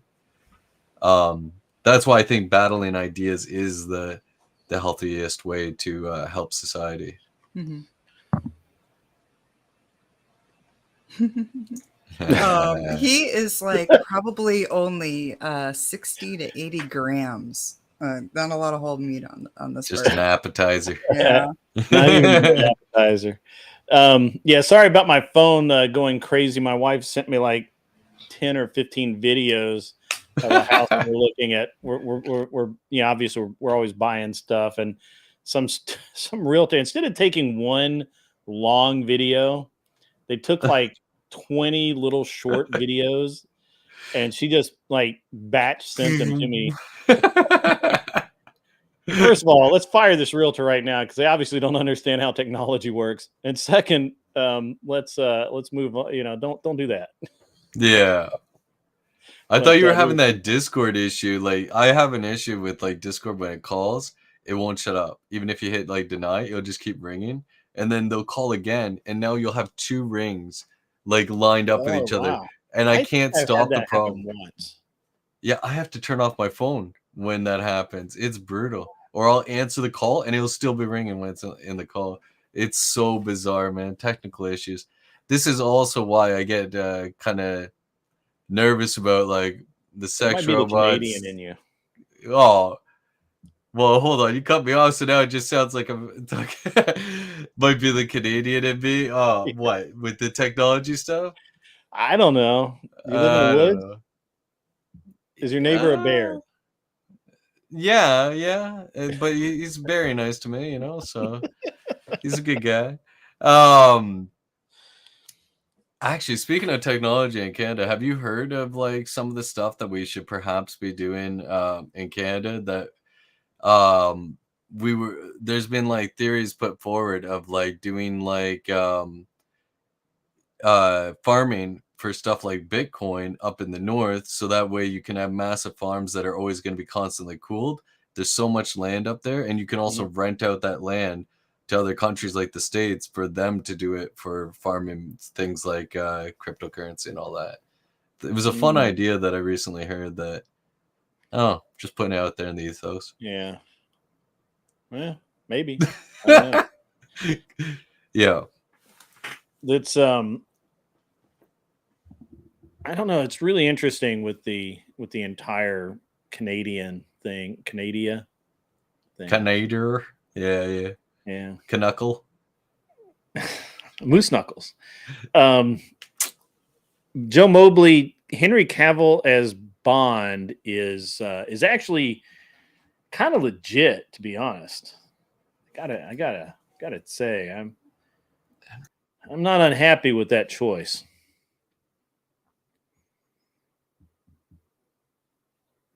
And nobody else cares. No, I approve. I was curious. I didn't know that they picked the Bond.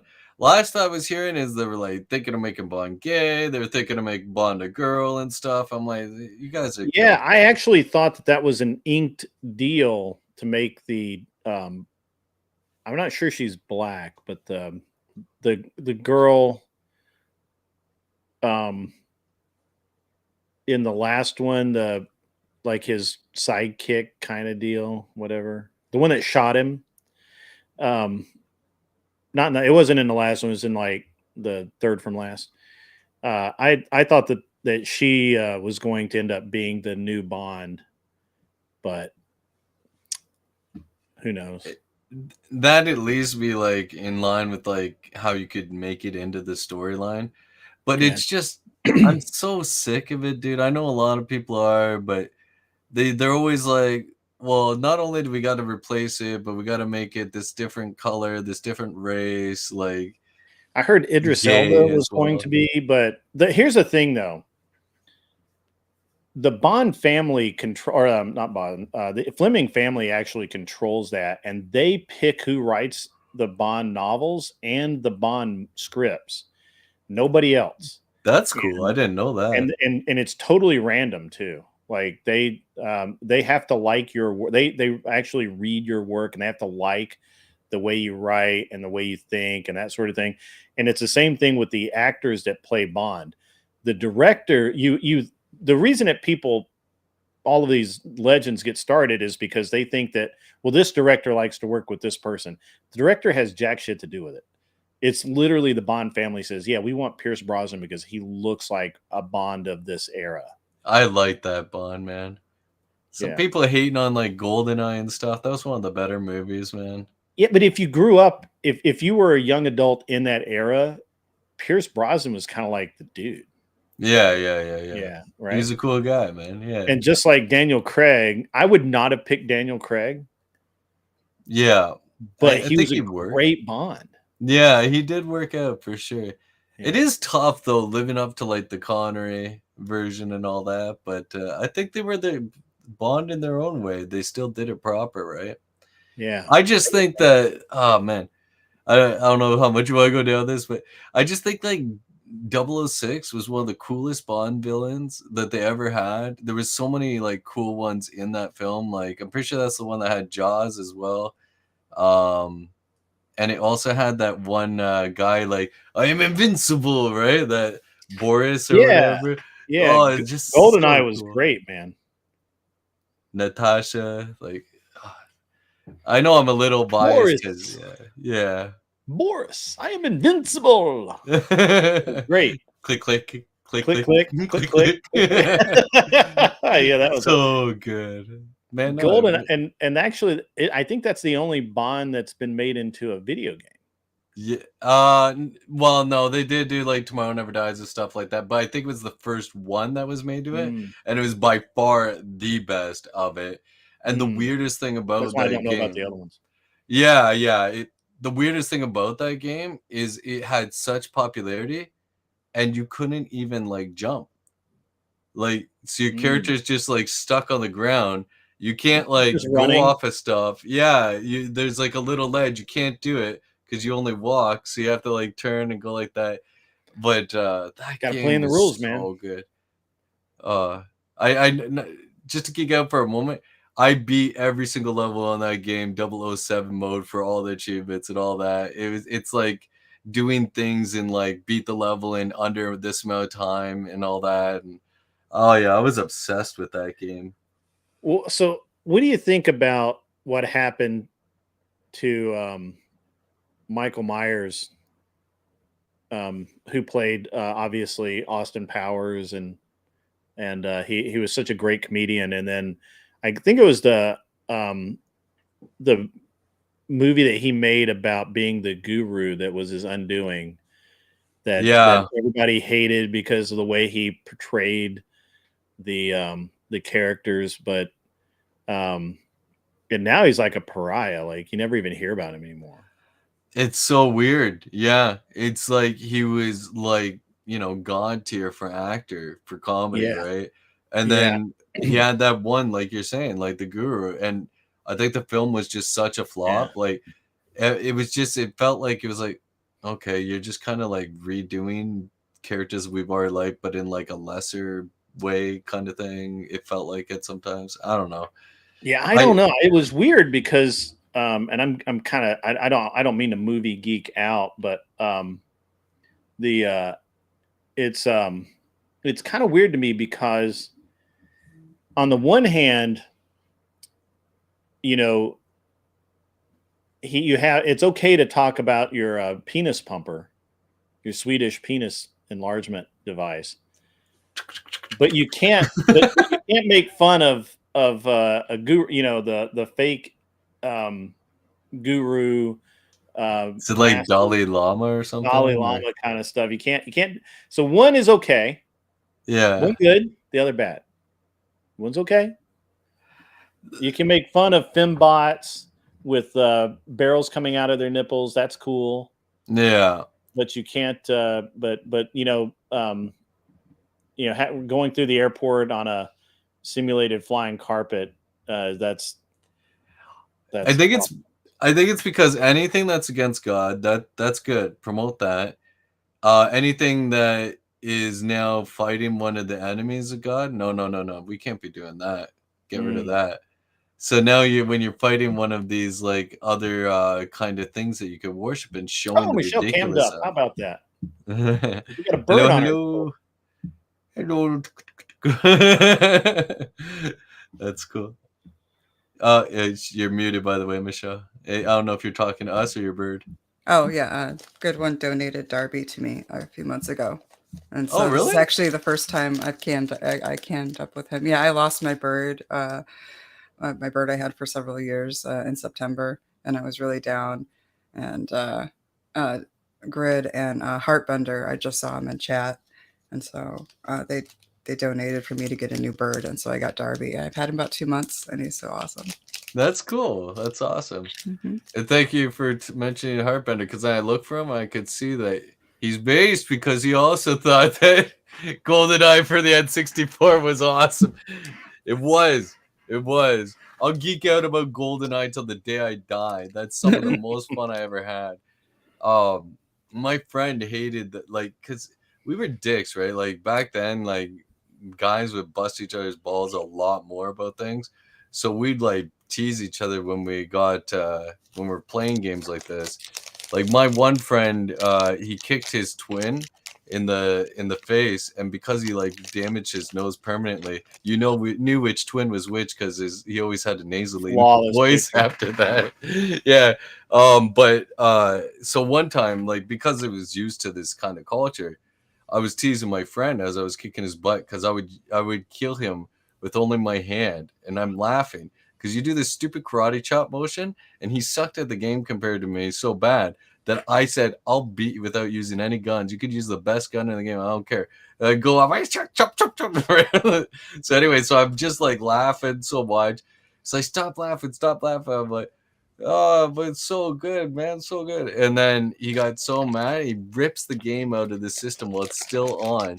I'm like, dude, what the F's your problem? And he's like, I told you to stop laughing. I'm like, yeah, but dude, like you could just say you're done with the game or something. You don't have to be a little, insulted with a bunch of like degraded stuff. But like You it's Canadians just interesting. Are wild, dude. That same friend, and this is so bad. All right, so his older brother would shoot at him with a bow and arrow, and then make him fetch the arrow. I like that. It's so bad, dude. We did like you guys had BB gun wars, right? Yeah, and nail gun for the really brave, and staple guns were extremely common. You do staple gun wars because those are fun, right? Because they stick in you, but they wouldn't actually do like really any damage. And we beat the crap out of each other with broomsticks, right? Like, so you just unscrew the like top part of the broomstick and you pretend like you're playing like Star Wars or something. You just go full force, right? Like trying to really hurt the other guy.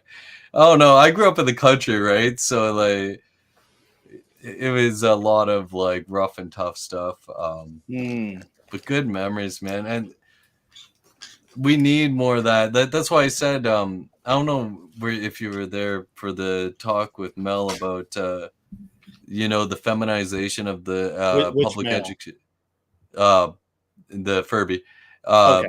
the feminization of the public education system, right? Mm-hmm. And I think that is more detrimental than debatably anything else that's going on in culture right now. Is boys aren't even allowed to fight each other or anything. Sorry, go ahead, man. Were you gonna make a point? I heard you go. No, I mean, yeah. Look, I talk about this a lot, man. Feminism is just evil. It's canned evil, and you just got to get rid of it. It's just I can't think of any. And I challenge people all the time to give me an example of anything good feminism has actually done, and usually the best they can come up with is the right to vote. Right. And they just take it as an is, right? Yeah. Like they don't even like explain like why is that a good thing that women have the Right. right to vote, right? It's like Well, they what ignore the you're fact that men voted for that, women didn't. Women voted against the right to vote. So that wasn't even feminism. It was anti-feminism that gave women the right to vote. and Michelle, your bird seems very active. That's what I was actually laughing at, was her bird just like going everywhere. So the story of the bird, Farney, just so you don't get the wrong idea here. Michelle had like said, "Hey, my bird's gone," and in modern times we have more falcons and hawks than ever, and that bird was probably lunch. Just saying, or That bird cats got get them. hawk fooded. That's what That's happened. right. That's right. Yeah, And and I live like on like the edge of hot civilization. food. Yeah, and we Yeah. have so many birds of prey. Actually, I was thinking about getting a falconry license because I do like They're training so birds so much, cool. and Yeah. I would adore having like going hunting with a bird of prey. So like Sure. losing my bird actually really hurt. Like that. That's And so they were having a fundraiser, Yeah. and I forget how much they said they needed, but I gave basically all but $100 because I figured that probably they could get the $100 out of the rest of chat, $10 at a time. But I That's didn't cool, really man. want her to get to like $150 and be like, "This sucks. I'm not going to be able to." That's And sweet. I think it's been a while, but I think she had said something about if she didn't get one, it was going to be like spring or something before she could get a bird because of the way they hatch them, or what, I don't know, whatever it was. Well, But no, it was like first off, like my husband takes such good care of me. Like I'm so well provided for, and I love him so much, and I'm so grateful. It was the fact that like all three of my kids have birthdays in the yeah, fall, that was the and other I thing. had just and like I didn't want to like take several $100s and spend it on myself for a new bird. You know, when my kids have birthdays. So really, he made it so I didn't have to wait until the spring and wait till the next clutches to get a bird. It was like I'm getting a new bird this weekend, and I get to start training it and everything like that. And he's so amazing. I love him so much. Yeah, and that's how that worked out. Just so you Cool. don't get the wrong idea. Yeah. I didn't get any wrong idea. I don't think there's anything wrong with being generous to people. Why not? Yeah. I have this theory that it costs very little to be nice, right? Yeah. But it can really cost you a lot to not be nice, right? Like that's why opening doors for people or just being pleasant or whatever, it doesn't really cost you anything, right?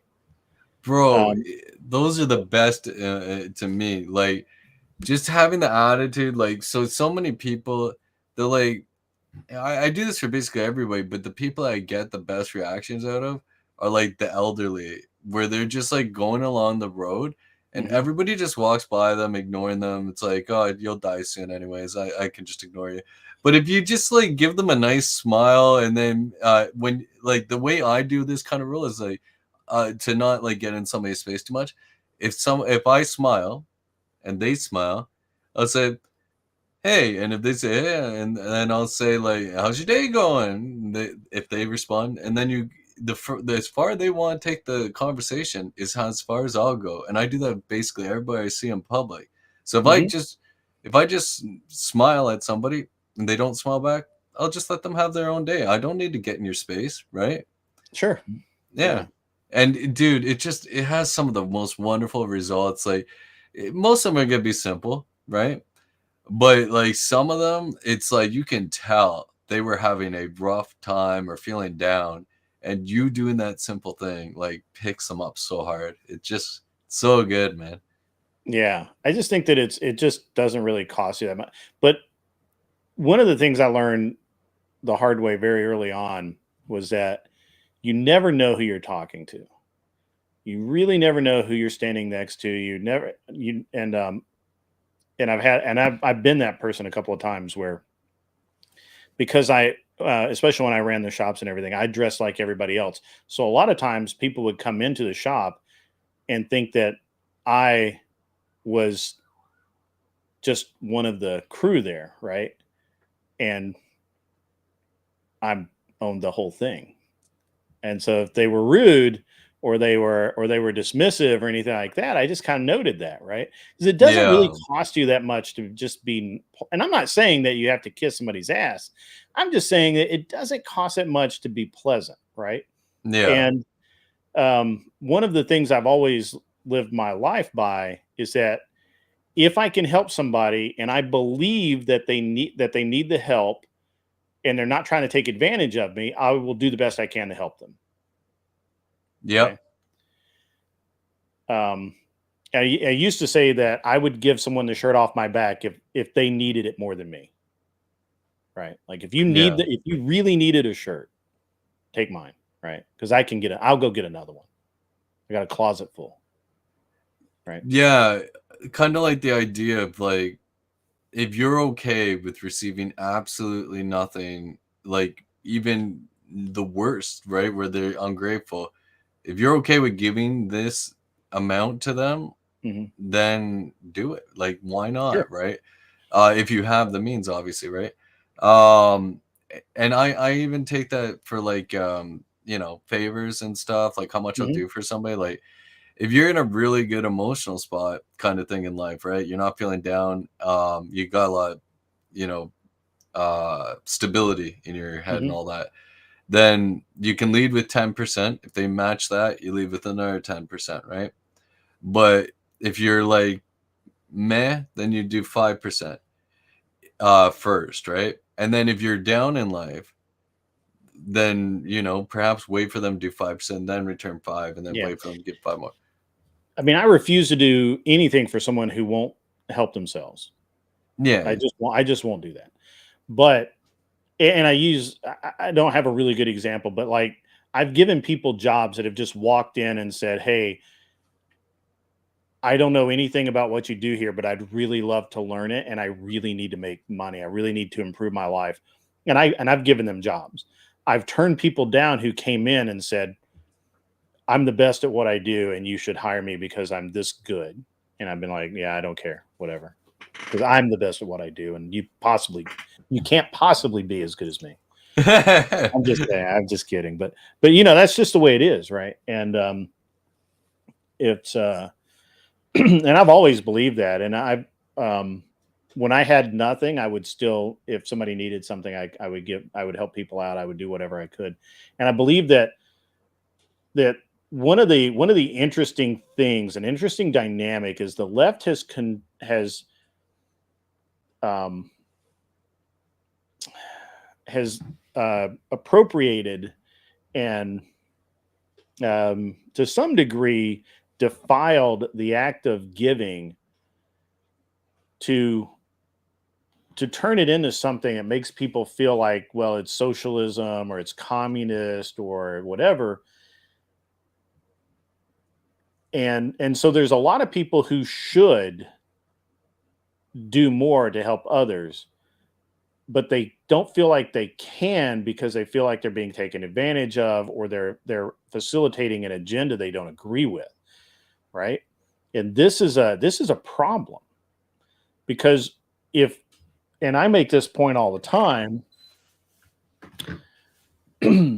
we don't need we do not need social programs if your church is truly active in its area. You don't need insurance, insurance for someone's house that burns down if the people in the neighborhood are really together. Because if someone's house burns down, people shouldn't be gathering, looking at the house burn down, and then going home. They should be, hey, here's some old coats and clothes I have, and if if you need anything, let me know. If I have it, I'll help you out.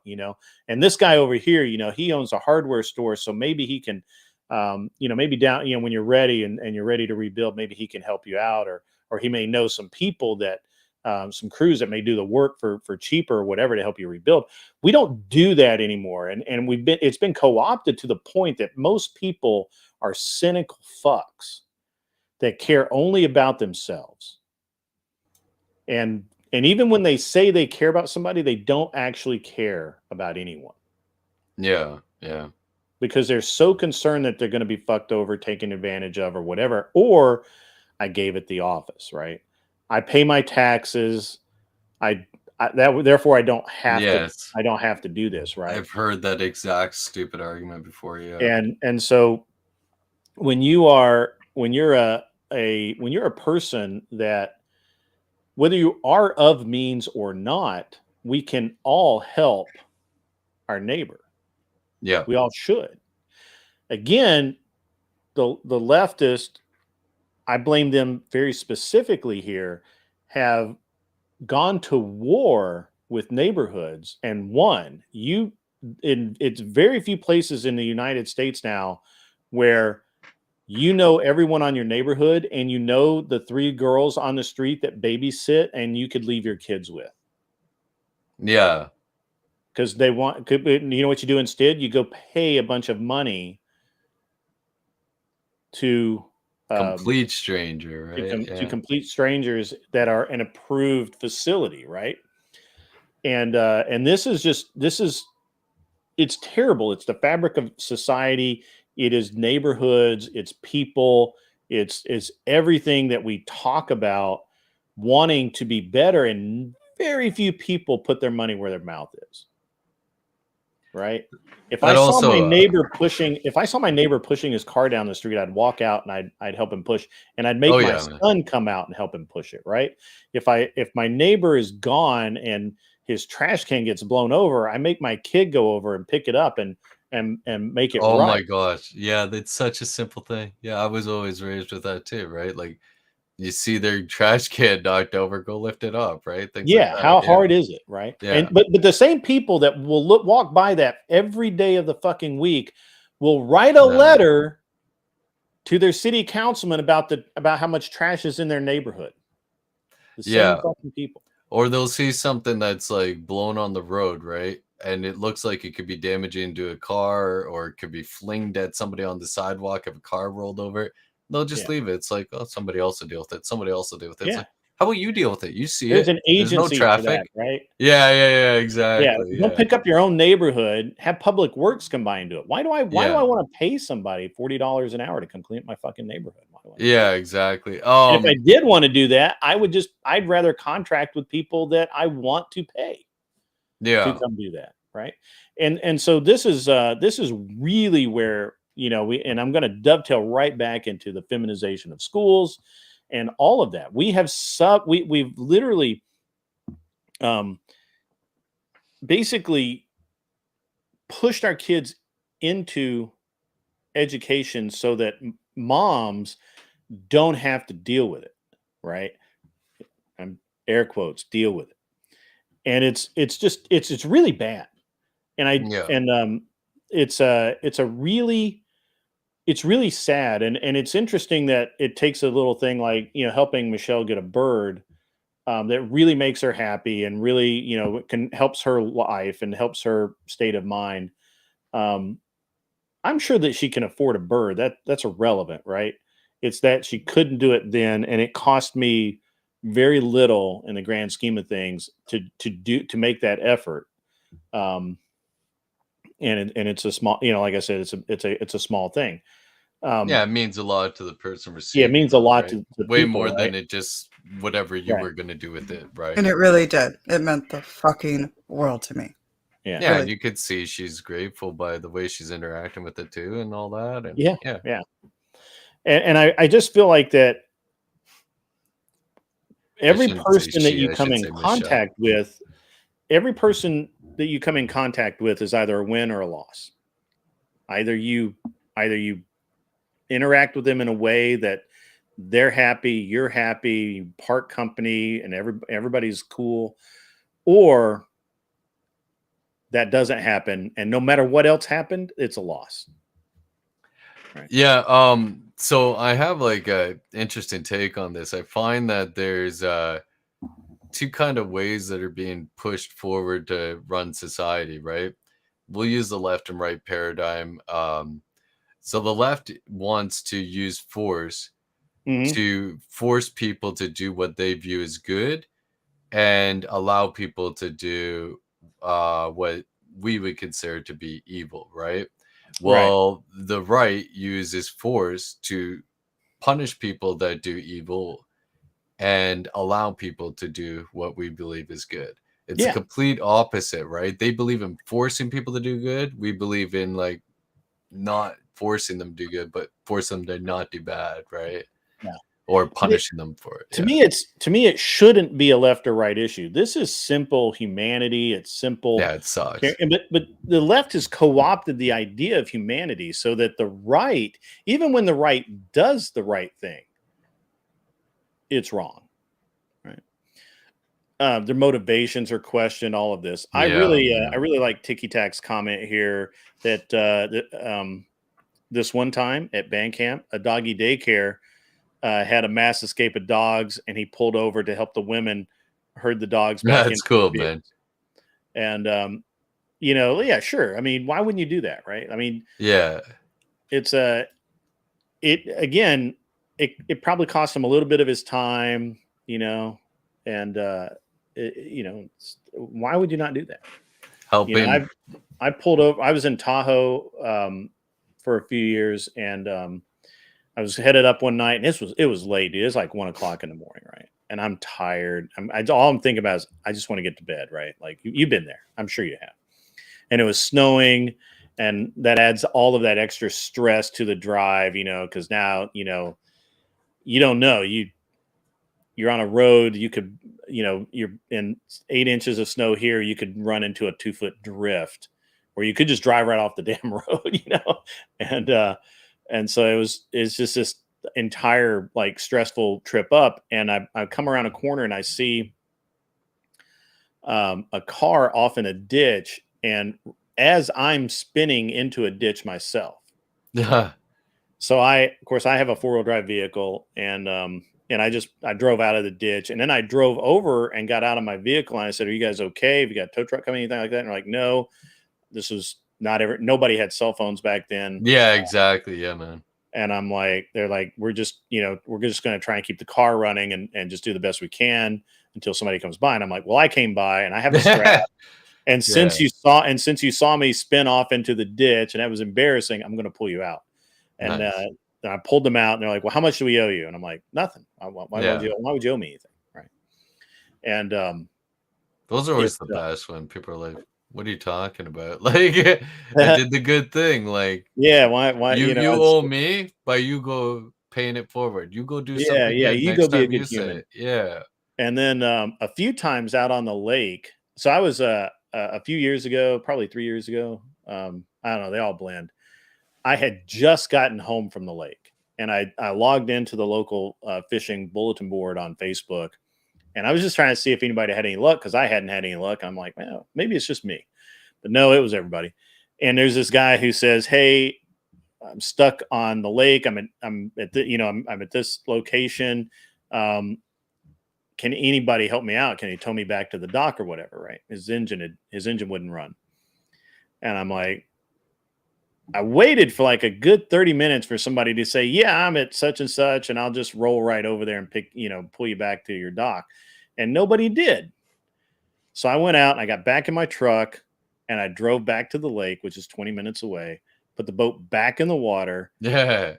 went and found him, and and then I had a rope with me, tied up, and drug him back to the dock. Um, and he actually did he wanted to pay me, and I wouldn't take any money for it. And that was cool. And then my son and I were out fishing one day, and I noticed this guy's engine would only run like 30 seconds at a time. Like he get it started, he get it up like he was going to get up on plane, and it would die. And so I motored over to him, and I'm like, "Hey, you okay? You know, are you out of gas? Can I go get you some fuel? You know, what's going on?" And he's like, "I don't know." He got barely spoke English, 100% Spanish, you know. And I don't speak Spanish. And I'm like, I'll just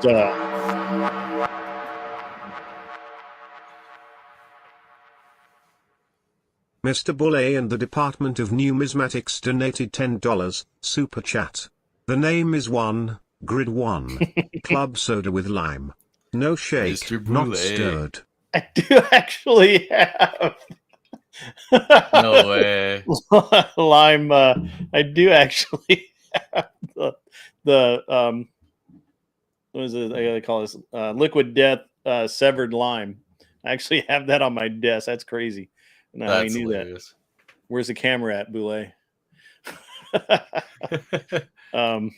That's awesome. Thanks, man. I appreciate that. I really do. But yeah, so we hooked up to that guy, towed him back to where he needed to go, and then I just kept rolling, man. It's just the way it is. I don't understand why people won't do that, right? Like it doesn't really cost anything, man.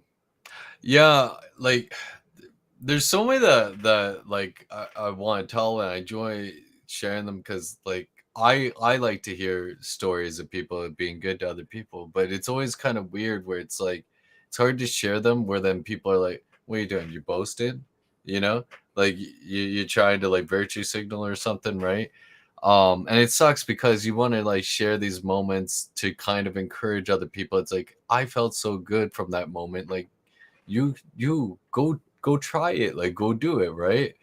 But yeah, there's I been think loads of that. I think the responsibility of that actually kind of like rests on the receiver of that kindness to reinforce that behavior and Yeah, also talk about like how it affected them. And like that's like me bringing the bird on to follow up with Grid, making the videos like after like once I got the bird and everything was very important to me yeah, so that he continued to feel involved in that. And like it's just important, not only for Grid to reach out and like make that offer, but for me to reinforce and help build the culture. Like yeah. No, I agree. That mhm. that is a good way of putting it because then it's guaranteed to be coming across as gratitude, kind of. Well, it's more likely, I should say, not guaranteed, to come across as a grateful person if they're kind of like boasting about the things that you did for them, right? Uh, which like I have seen like most of the people that I've interacted with in these spaces have that kind of attitude, which is wonderful to see because a lot of people view people that get into like spaces like this as like kind of crabs in a bucket where it's like I want to pull you down when I see you get any sort of success, like you get to stay here at the bottom ranks with me. If you're going anywhere, you better well pull me up with you kind of thing.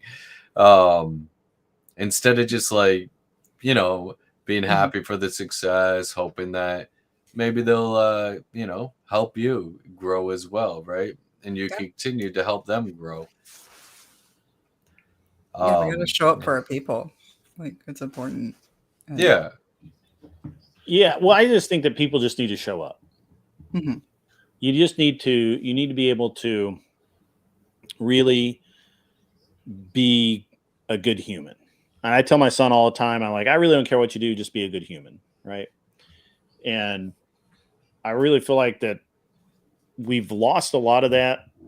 Some of it is because the left has co-opted it and made it seem like it's um what is it that's how to put this, it makes you leftist or socialist to want to take care of people or want to help people, and so which I think is wrong. And I think a lot of things could be really helped and averted by realizing that no matter how much disagreement you have with a church or what you think of or how much you've been conditioned to think that churches are just organized theft or whatever the thing is.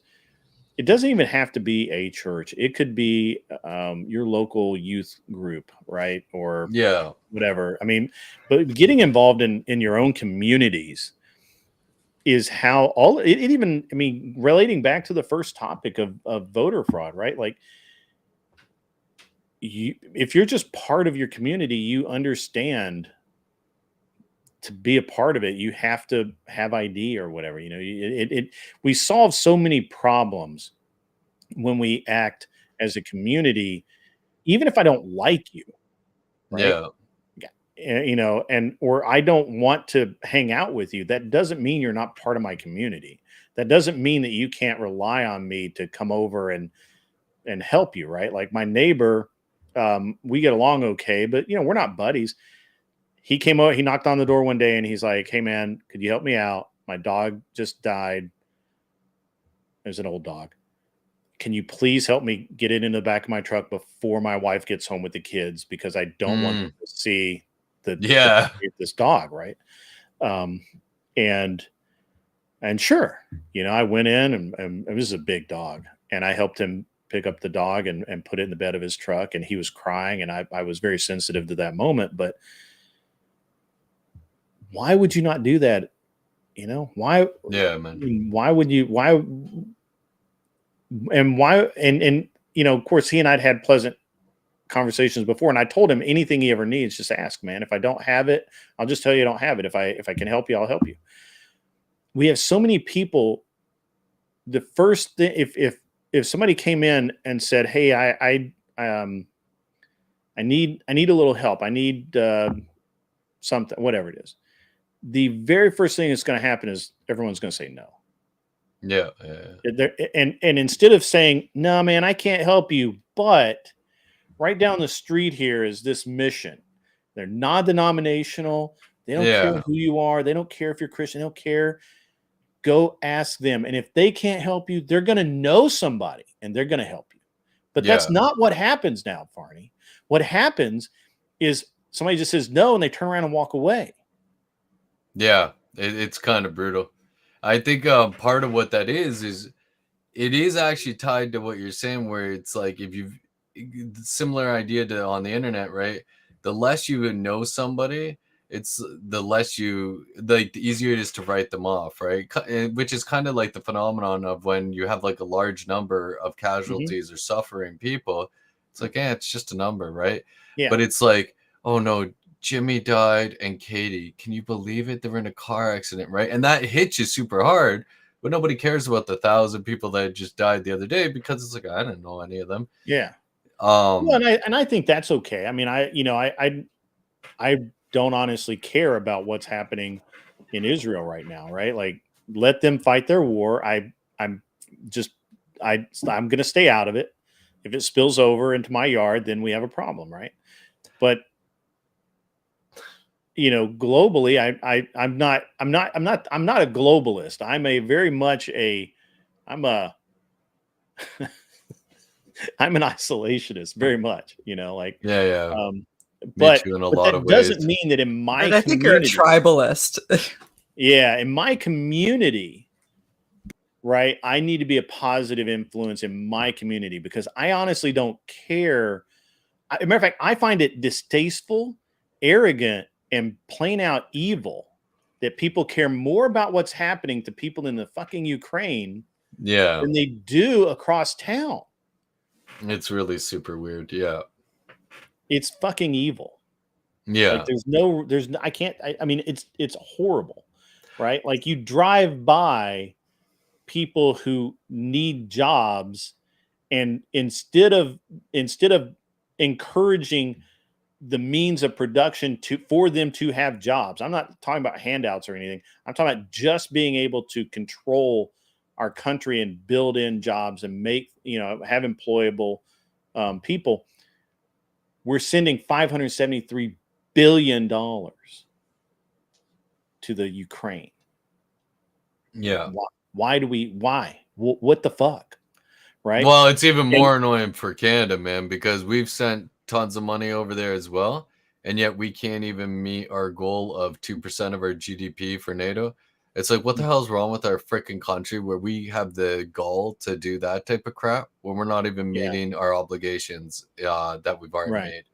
It's kind of like somebody saying, I owe you money, but here, I'll go like spend this money frivolously over here, even though I owe you this money. It's just, it's offensive.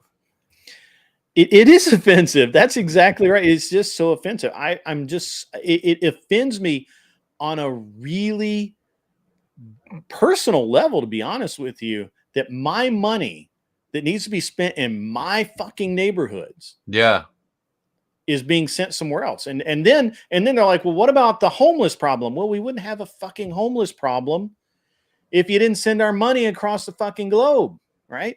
Like this is how cut and dried it is to me.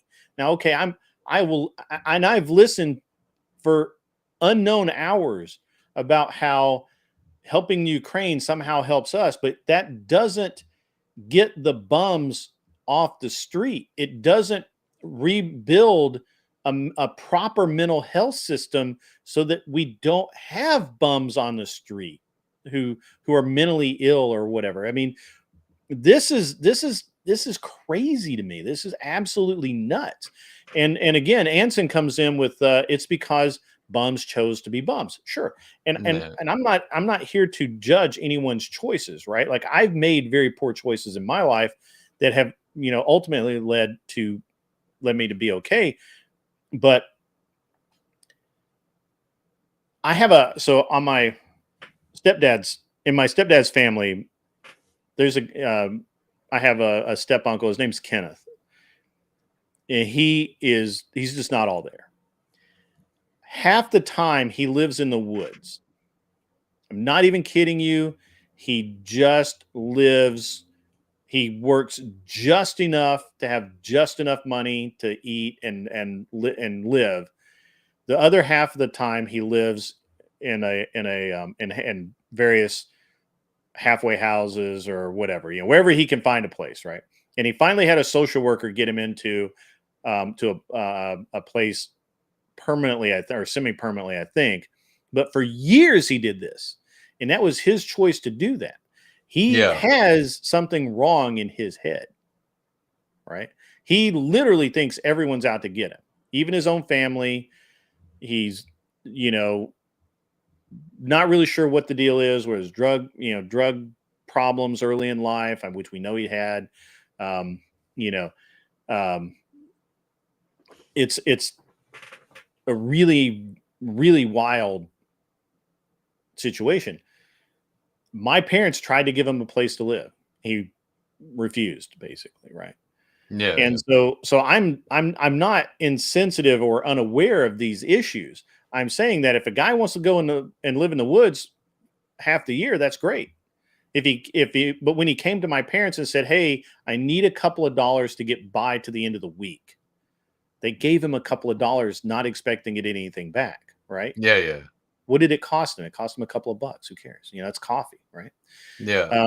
And he didn't live off of the county dole. He actually worked for a long time. One of the reasons why he was able to get into these places is he worked for the city for a long time, doing the mowing the sides of the road and things just he was a kind of a laborer. And he did that for a long time. It was a job where he was all by himself, and nobody could hear him talk to himself, right? So it was a perfect job. And so I'm not insensitive to this. I'm just saying that we should not be spending a lot of money on things that do not improve America.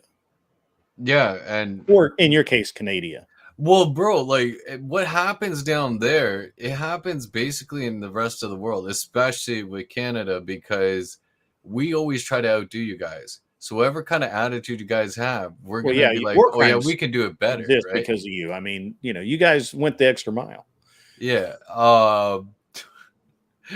Yeah, if you guys go woke, we go hyper woke. That's right, you did, and yeah. you did. Yeah. Cue the Furby. Yeah, true. So one thing that is also like kind of offensive is like about this things that we're spending our money on is that we've had more people die under this opioid epidemic since Trudeau has been in office than we lost in World War II. Yet we're celebrating Remembrance Day. It's like we don't even give a shit about the people that are dying that those people supposedly died for. Dying daily. Yeah, well, in your country, I think it's daily for that, but because I don't know, I'd have to look into it. But regardless, if it's anywhere near that number, like even if it takes like a year to have that happen or a day, it's too many. Too many people are dying from this, and we supply the drug paraphernalia and the locations for them to shoot up and stuff in Canada. I don't know if you guys do that in the States, but it's really bad. Like even You mean like the harm reduction programs where it like gives them clean needles and stuff like that so they don't like spread HIV and stuff? that's part of it, but they also like say like you're legally allowed to like do it here and stuff instead of just saying here's the paraphernalia, go on your way, which is what I think Biden did that. Okay. Uh, So I like I what you get get some of is the good. argument about it, Yeah, but so what you get is like good dispensing of like paraphernalia that is safe, and then you also get safe dispense or like elimination of said paraphernalia, because I'm sorry, I still don't want them shooting up in a park because they're going to yes, shoot it no, and I get anyway, that argument as well. and then a kid can't find it, and it's just like I don't know, like I just think we should just not chuck them in prisons, but chuck them in rehab centers dude, no, like forcibly. here's the thing. It's like If you even can't, prison, even taking it like to that extreme, you do not have a single drug-free prison in the world. You then know, you're chuck not them going in to a get, freaking loony bin. Like we can't but you're let not these going to people get just any walk sort of around. like drug-free free society, but I you have could a have a different safe take on that, drug but society. I'll get there in a second. I hate freaking dirty needles being all over the place. It pisses me off. Yeah, Yeah. People are killing each other literally in my city and stuff. Like I don't like it. I don't Yeah. want it to just bring be back allowed opium to be dens. Bring back opium dens. January 2023, 68% of homeless were men. A third of that were Yeah, veterans. I do that's believe always that sad too. veterans in the United States are, I mean, Good points, by the way, Michelle. they've got, you know, we can do far better for our veterans, regardless of what their job was, and we don't, and we should. So I have a unique, you know, since we're gonna, which I don't normally talk about substance abuse that much, because everybody takes it, depending on what your stance is, they take it very personally. So Yeah. my point of view is that I would actually say that all drugs should be legal, right? I think it's ridiculous that we've created a system in America that encourages a black market to the extent that it has, and that people continuously go through a lot of pain because of it. And to some degree, I feel like that it's that sense of mystery and on being off limits and forbidden tends to romanticize the initial Yeah, you're being taking. rebellious. Yeah, Yeah. you're being rebellious, and then once you're and unfortunately, it's not being rebellious like taking dad's car for the first time and you get an ass whooping and you don't do it anymore. Unfortunately, with drugs, you're rebellious that first time, and then the second time, and then the third time, and then Yeah. the 300th time, you might have died. So, unfortunately, drugs are different, and we should acknowledge that. I also believe that if you're going to if we're not going to shoot addicts in the back of the head, then the only other option is that they get one shot at rehab that's paid for by your community. If they rehab again, they're on their own. There's no state help. We don't lock them up. They don't get no vouchers, nothing. Either get clean and be a productive member of society or die. And that sounds Yeah. cold, but that's the reality of the situation, right? Yeah, You but get- we're I nowhere understand near it or that. not. Like, I'm saying this is from my point. This is just my point of view of what ought to be, but unfortunately, it's not. I'm not necessarily against any of those, but the issue is that like instead of using our money to do something like that perhaps would have more success, we're just having them be right in the center of downtown with their freaking tents all over the place. They're getting loads of money from people that are walking by, or they steal, or they kill. Sure. And I've been like, to San Francisco. yeah, and then and then they now have money to do their drugs that they're going to then do the same thing. And this is coming from a guy that used to. I've done my share of different drugs and stuff in my life, but like, Yeah, we know so Flanders, you were bad. yeah, reformed now, hey, Oakley dokley now. No more Can I jump in, degenerate like, stuff. with Yeah, just a couple thoughts? All sure. right. Yeah, go ahead. So, like, this is actually something, like, one of the few things I'll jump in and actually speak pretty passionately about. I feel like it really comes down to, like, what you want to pay for, because you're going to end up paying for drugs one way or another, because drugs are always going to exist in society. And the war on drugs and eliminating them simply is not going to work. That is going to be a war you will have forever and ever, and it'll be a giant hole that you throw our money into, and I don't like that. I'm conservative. I like micro penis government that does what I tell it to and leaves me the hell alone. Like, that's what I like.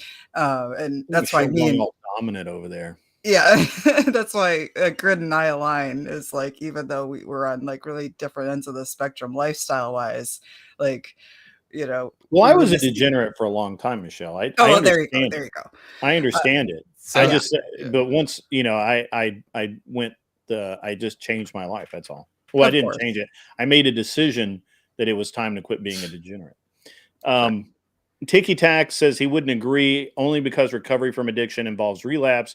Relapse is part of the process, potentially. So I've watched that happen as well. I'm not, look, I'm not a drug expert. I've never done drugs of any kind other than the ones that are prescribed to me, and I don't even take all of those if I can avoid it. So I'm not an expert on it. But whatever we're doing right now is not working. Yeah. It Well, we hasn't don't worked. allow And we have for 50 years of it not fucking working. Yeah, and we don't allow for a certain amount of like now there's a term called like microdosing that is accessible to people. They understand it like through psychedelic mushrooms and ketamine and stuff like that. But what happened is before we had almost like a microdose of cannabis, a microdose of opium back in the day. And you weren't seeing people like fall out on the street. It was like your grandma that like had a backache that, took like the special syrup from, the drugstore. And like, could you get addicted to like the syrup? Yeah, but you weren't getting addicted to, full blown heroin or fentanyl and stuff like that. When you make these things legal, you make them much more concentrated. You even see it with something as harmless as THC, where now we have like concentrated THC that like you dab, which is awesome, by the way. And so like when you have like that war on drugs, you don't allow for like the microdose of the drugs to kind of mitigate the situation, and you have extreme things that you have to pay for now, like homeless people that can't function in society because they got hooked on something way too strong because there was a prohibition on it, so to speak. So that's where I'm at. You got to allow for a little bit because you need to decide what you want to pay for. I'm on the I don't know enough to comment much more intelligently than I have, so I don't get into arguments about it. I've never done drugs. I've never tried drugs. I've never smoked. I've never drank alcohol. I've never gambled. So I don't comment on those things because I don't know that I can do so intelligently. So. The issue is that so like I think in general the way things should be is, like I said, like with the right, how we punish people that like kind of do evil, and that's part of what is the deterrent to even do the evil in the first place. The issue with having drugs all allowed and all legal is it's like, okay, so maybe they don't do something wrong in that moment, but now because a lot of these substances are highly addictive, they will put aside their morals in order to get their fix. And I've seen it happen with friends over and over again that I've known throughout my life, associates I've known, where they just need their fix. Yeah, but they got addicted to something out the gate that was way too strong because of the prohibition on the drugs in the first place. Canada's extremely lean on drugs. We never had the hard drug crime on drugs that you guys had. I'm trying you to still tell you. had accessible to like super concentrated like heroin. If they were still marketing like, well, I mean, I guess you do guys have Tylenol 1, don't you? We have like You have Tylenol everything. codeine. Yeah, dude. So Everybody, people it's aren't never like been hard opting to for the get drugs. codeine. Like that kind of We do like it's we've like Well, done dumb. I like mean, Special K here and this is a stuff, really but interesting discussion, but let's also we be can. honest in that Yeah. our medical industry in this country has no interest in people not being addicted Oh, to I various know. things, right? And the Right. Like food industry too, Oxycontin bro. was supposed to be non-addictive. Do you guys remember that? Like it was Yeah. originally touted as being like a nice, good, strong, safe pain reliever that you wouldn't get addicted to. And yet, what did people do? They get addicted to it, like right out of the gate too. So, um, a lot of it, and look, I've worked with addicts before, and I understand that some people just have addictive personalities. Some people can take it or leave it. Blah blah blah. All of that brain chemistry. We could go on. I could do an entire series of shows on it and still not cover everything there is to know about it. And I don't really need to. But all I really need to know is that the way we spend society's money, okay, the way I think of things is that society has a checking account, right? And that checking account is funded by me and my neighbors and all the other neighbors throughout the country. And so when you write a check out of that account, you're taking money out of my pocket.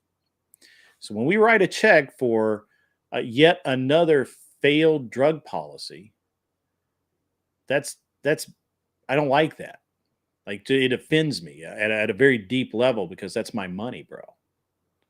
And so that's my concern here, right? Like I don't need to understand why people stay on drugs or anything like that.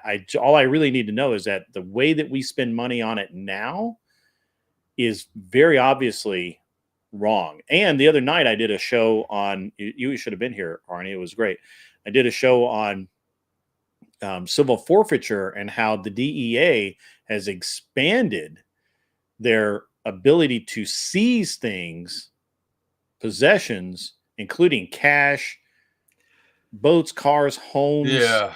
whatever. They can seize it and you can't get it back. They don't need evidence that you've done any crime whatsoever. They don't need evidence that you are engaged in drug dealing or drug muling or whatever fuck. They just need to say, that's how a dealer operates. And I believe that you are dealing.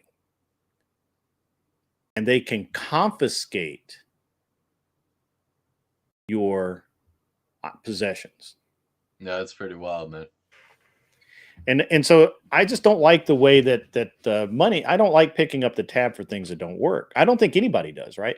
I mean, think about it this way: if you went into Walmart and you bought a coffee maker and you took it home, and it was the most expensive coffee maker that Walmart has. I don't actually know how much they cost, but whatever. You take it home and it doesn't fucking work. You'd be pretty pissed. Yeah. Well, we bought about 1 million fucking coffee makers that don't fucking work. And I'm pretty pissed about it. Switch to an espresso. Well, yeah. and that's kind of the issue. Again, this is the reason why I moved to the right, but it's kind of the issue with anything the government's doing, period, is it's always going to be like lower quality, more cost, and longer to do. Like, it's just going to be waste, right? So instead of that, like, give people the money, like, let them do what they decide to do with it. There's very few things that government should exist for, and it should be like the security kind of thing with police and military, bureaucracy perhaps for certain kinds of things, like deciding whether or not certain environmental things are important. No, I do not believe on the carbon stuff or anything like that, but I mean like protections, like you can't just go chop down a forest or like pollute a local river, these types of things, right? And then you know, obviously having foreign nation relations and all that, and then infrastructure is debatably the only other one that you would go to. But even then, you can do a lot of that with private, and then just enforce the laws, making sure that they do it correctly through private, Yeah. right? Yeah. The Yeah, issue I is don't. like I China also has don't. it fully privatized, and they cut a lot of corners with that. But yeah, Yeah, I also have this. I really have a problem with passing laws that we can't enforce. yes, yeah, where it's a never-ending problem. I Yeah, yeah, the yeah, um, I think the other issue is that we're just never punishing people for the crimes. Like we have a true. lot of laws on the books, like way too many, debatably. Yeah, And we just never follow through, or we lighten the sentences. I think that bails should be removed. You shouldn't be allowed to get bail, period. I don't give a crap. I think it's stupid. If you can, then fine. Don't do it based off a monetary amount. I think that everybody should be given the exact same lawyers. You don't get freaking to pay for better lawyers. You get the exact same lawyers, because your ability to prove your innocence should not be based on how much wealth you've been able to accrue in your lifetime. That's my personal opinion on that's a that. solid. That's a solid. I mean, I I object on a couple of different measures, but that's a solid point in your favor. Yeah, because like, dude, like the justice system is not about like you getting off just because you are a harder worker or you accrued more resources. It's about Yeah, punishing those that deserve to be punished. yeah. We're gonna have to really talk about that at some point because I would love to. that's a great discussion to have. But we are in the last 15 minutes of the show. So if you want to wrap up and just kind of give your thoughts on the stream and maybe some final points or instructions to the chat, please go ahead. Yeah, so thanks to Grid One, Michelle. Wonderful having you guys join us. I I had a great time, man. Very different kind of vibe than some of the more like everywhere's got a different vibe, right? I like the Yeah. vibe here, man. Feels like a couple buddies like getting around, having a discussion, right? And just like working through these issues, not like necessarily needing to combat heads. I like to buy heads and all that, but sometimes it's nice, mix a little bit of, media stuff or like our fun little hobbies, some of our life experiences for fun and all that. And, mix in some of the politics, religion, all that. So I like it, man. You got a good vibe going on here. Appreciate I it. look forward to coming back sometime. And yeah, if you ever want me to do any sort of debates where you moderate or what have you, Well, you let let me me know. You're the one that know. picks the fights. Yeah. It just you said specifically there was like a certain person. I think it was that non-fawn or something. His name Yeah, I is. think you and non-fawn would be great, honestly. If you Yeah, guys yeah. So maybe I'll if you like guys try to pick the reach right out to him. prompt, I think it'd be a really great debate to watch. Yeah. So thanks again, man. I had a Yeah, good absolutely. time. How do you like to do this? You want me to hop off and? No, you can hang out. Michelle, do you have any final thoughts? Anything going running through your head? No, I'll just say goodbye. I'm gonna go ahead and jump. Thank you for having me. I had fun. It was good to talk to you again, Farney. Um, Yeah, we'll get Yeah, some religious stuff and go all that yeah, preaching. oh, All you would. Yeah, you would. yeah. That's okay. All That's okay. right. Talk to you guys later. Bye. All right. Have a Have wonderful fun. Have a day. great day. God be All right, with you. guys. So we started out on the we started out talking about the election fraud, which I think is a really big deal, and we really need to. If you missed that portion, maybe watch it. It's really important to understand what's going on right now and the potential implications of where that could and probably should go. There's some. I really didn't dive into it as deep as I wanted to. I'm going to have to change my format a little bit. So maybe the first 10 or 15 minutes of the show, while people are still arriving, I'm just kind of BSing around. And then because I had to repeat the Sorry about start of that, the bro. show several times. No, don't worry. It wasn't just you. But so maybe I need to do that. It's been a really good show today. Farney, I always prefer to have good discussions than debates. And if we're going, if we get into a little bit of an impromptu debate, that's great, right? Like it's good to have like, no, this is this is not right. This is the right point, and all of that. That's great. But trying to have a debate, and especially an impromptu debate and just a panel show, has always been really weird to me, because you have 5 other people there, which I don't do. I don't do that. This is intended to be more of a my show's always intended to be more of a discussion. I want to talk about issues. I want to talk about things that are important. I want people to have input. I like involving the chat, and I really want it to feel like, not a round table, but definitely a discussion between friends about serious issues, and the different viewpoints on it, right? Like, I do not have strong opinions on drugs, because they really haven't affected my life.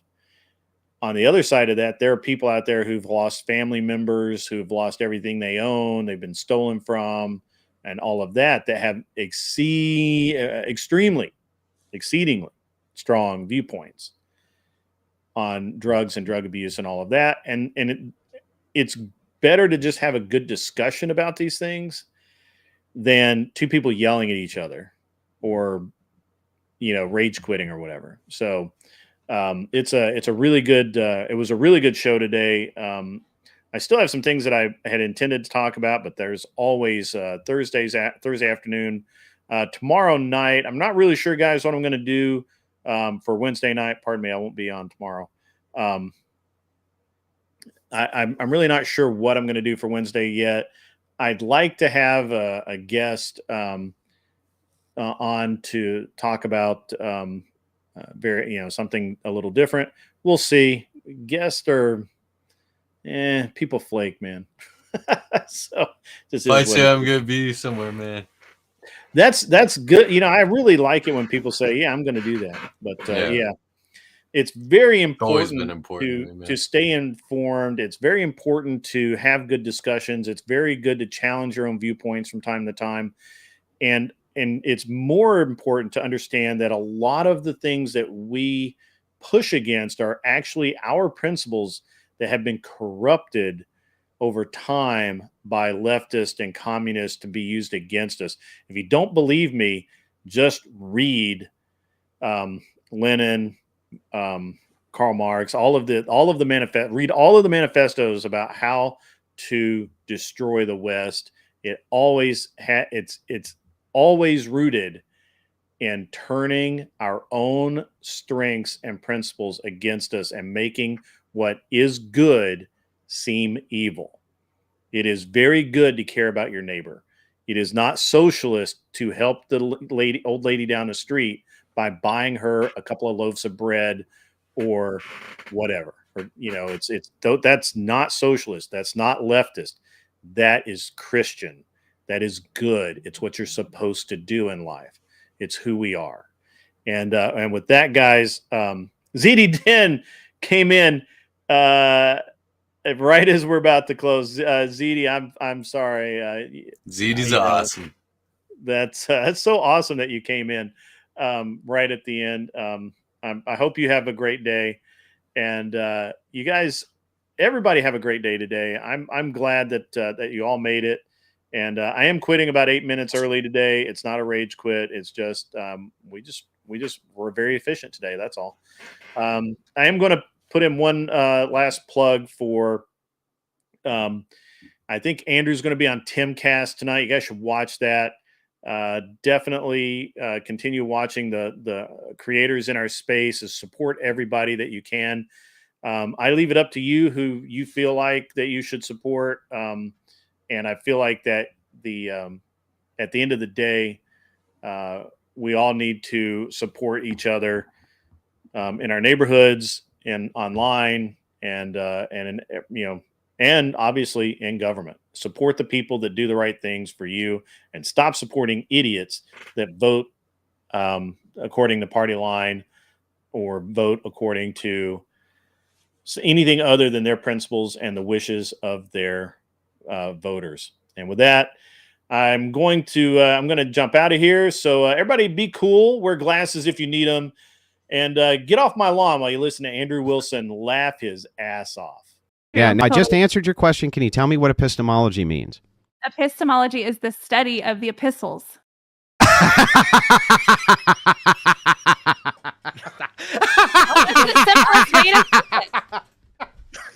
I mean, you can.